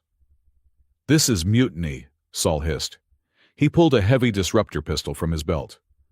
"If the army will not do it, I will do it myself. Target the palace spire with the main battery. Burn it all." "I cannot let you do that, Chancellor," a voice said behind him. Saul turned. The captain of the flagship, a woman who had served the Concorde for 30 years, had her sidearm drawn. She was pointing it at his chest. "You killed my brother," the captain said, her voice shaking. "The official report said it was a pirate attack. The data says you ordered it because he asked too many questions." "The data is a lie," Saul shrieked. "It is a trick by humans." "The core does not lie," the captain said. "You taught us that," Saul snarled. He was cornered, but he was not defeated. He slammed his hand onto a hidden panel on his desk. "Emergency transport," he yelled. A beam of light engulfed him. Before the captain could fire, Arid Saul vanished. In the courtyard, the silence was deafening. The Concorde walkers stood frozen, their pilots reading the streaming data in shock. The Kistanari defenders lowered their weapons, watching as the invaders slowly took off their helmets. Sarah collapsed on the steps. The golden fire faded, leaving her exhausted, gasping for air. "Aaron," she whispered. The doors to the spire opened. Aaron stumbled out. He looked terrible. His nose was bleeding, he was pale as a sheet, and he walked like a drunk man. But he was smiling. "Did it work?" he croaked. "Look," Jax pointed to the sky. The Concord fleet was not firing. Instead, the ships were turning on their navigation lights, a universal sign of non-aggression. "They know," Aaron said, sitting down heavily on the stone step next to Sarah. "Everyone knows." "You did not destroy the core," Sarah realized. "Nah," Aaron leaned his head on her shoulder. "I just turned on the lights. Turns out cockroaches hate the light." A shadow fell over them. Aaron looked up. Standing 10 feet away, shimmering into existence from a teleportation beam, was Arid Saul. He looked insane. His pristine robes were torn. He was holding a jagged piece of metal he had ripped from a console. His eyes were wide and manic. "You ruined it!" Saul screamed. "Perfect order. Perfect peace. You ruined it with your chaos." He lunged. He was fast-fueled by desperation and madness. He raised the metal shard, aiming for Sarah's chest. Sarah was too weak to move. Aaron was too drained to stand. But they were not alone. Resonate. It wasn't a spoken command. It was a reflex. Aaron threw his hand up. Sarah threw her hand up. Their palms met. The bond flared. Not blue. Not gold. White. A pulse of pure kinetic force erupted from them. It hit Saul in midair. It didn't cut him. It didn't burn him. It simply rejected him. He was thrown backward, flying across the courtyard like a rag doll. He smashed into a stone pillar and crumpled to the ground unconscious. Jax walked over to the fallen chancellor. He nudged Sol with his boot. "Diplomatic immunity revoked," Jax grunted. Aaron and Sarah slumped against each other, laughing weakly. "That was close," Aaron wheezed. "Too close," Sarah agreed. She reached up and wiped the blood from his nose. "Next time you decide to hack the galaxy, warn me so I can make popcorn." "Next time," Aaron closed his eyes. "Princess, I am taking a nap for the next 3 years." The war ended, as most wars do, not with a treaty, but with a realization. With the truth exposed, the Concord's grip shattered. Planetary governors resigned, fleets defected. The Empire dissolved into a loose confederation of independent worlds, all linked by the now transparent core. Kitsune Prime was safe. A week later, in the quiet archives of the palace, Mira Solen called Aaron and Sarah down to the vault. "I found something," Mira said. She looked shaken. "While Aaron was in the core, I was monitoring the data stream. I found a subroutine in the Kitsunari ancestral code. It dates back 1,000 years. She pulled up a holographic image. It was a dream recording, an ancient memory stored in the ley lines. It showed a Kitsunari oracle sitting under the stars. She was weaving a spell. Not a spell of war, but a spell of connection. "The ancestors knew," Mira whispered. "They foresaw the rise of a great machine that would try to stifle the soul of the galaxy. They knew they couldn't fight it alone. So they sent a signal out into the universe, a seed." The hologram shifted. It showed a strand of DNA, human DNA. "They tweaked probability," Mira explained. "They created a resonance in the human timeline. They ensured that one day a human would be born who had the capacity to perfectly mirror the ley lines. They didn't know who he would be or when, but they planted the dream." Sarah stared at the image. "The dreams I had as a child. The boy under the stars." "It wasn't just a dream," Mira said. "It was a homing beacon. And it was two-way." Aaron looked at the data. He remembered his own childhood. The unexplainable pull he had always felt toward the stars. The feeling that he was waiting for something, or someone. "The Concord thought they manipulated the selection," Mira said, smiling. "They thought they rigged the lottery to pick Aaron. But they were just playing into a trap set a millennium ago. The ancestors wanted Aaron to come here. They wanted Concord to plug him into the system." "Because they knew," Sarah whispered, taking Aaron's hand.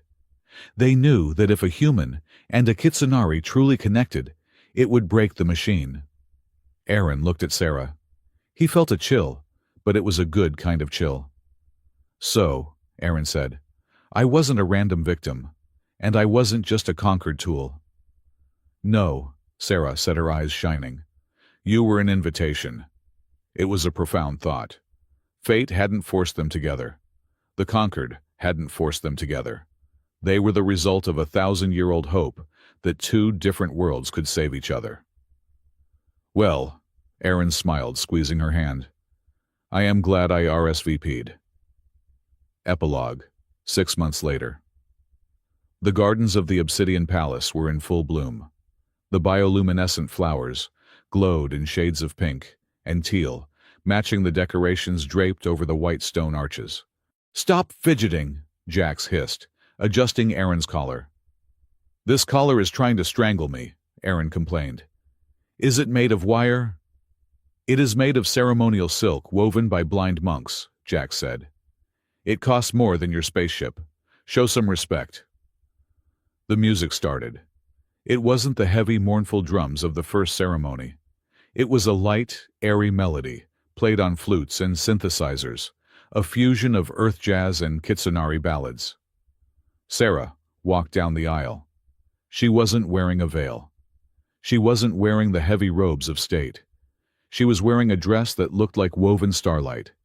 Her tail fully healed, and glowing with that beautiful golden vein swished happily behind her. When she reached the altar, she didn't bow.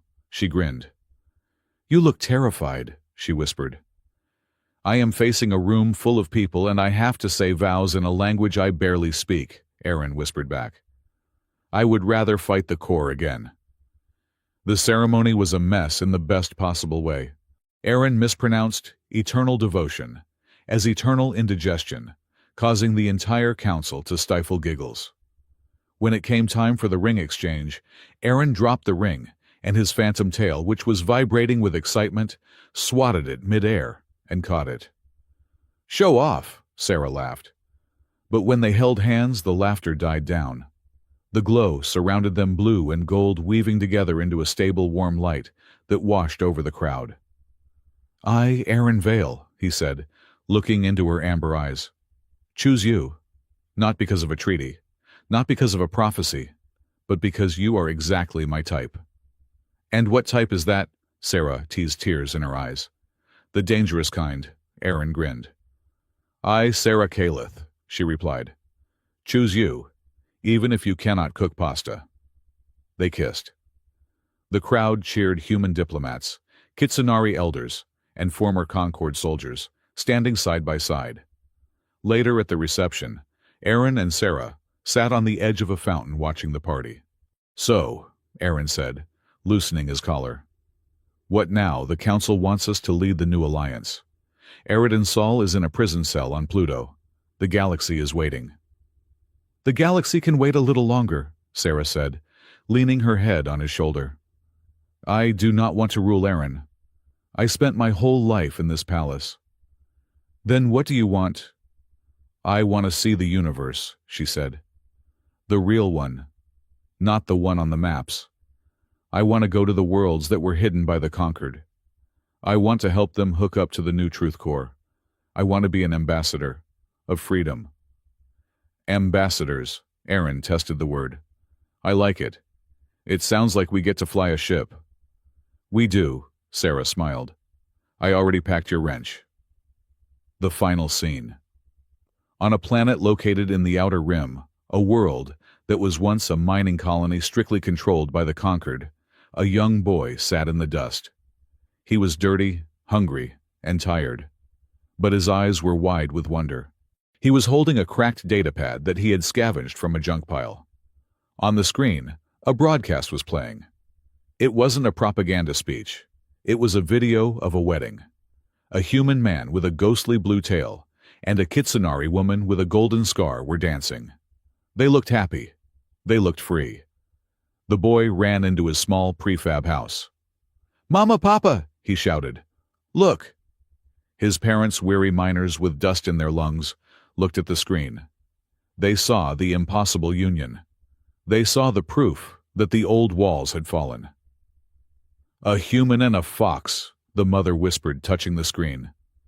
I thought we were enemies. Not anymore, the father said. He stood up straighter than he had in years. He looked out the window, at the sky where the Concord patrol ships were leaving, replaced by the white and gold vessels of the new alliance. Can I be like him? The boy asked, pointing at Aaron. Can I fix things? The father ruffled his son's hair. He looked at the stars, which suddenly seemed a little closer, a little brighter. Yes, the father said, his voice thick with emotion. When people fight for each other instead of against each other, anything is possible. The screen faded to black, but the light in the boy's eyes remained.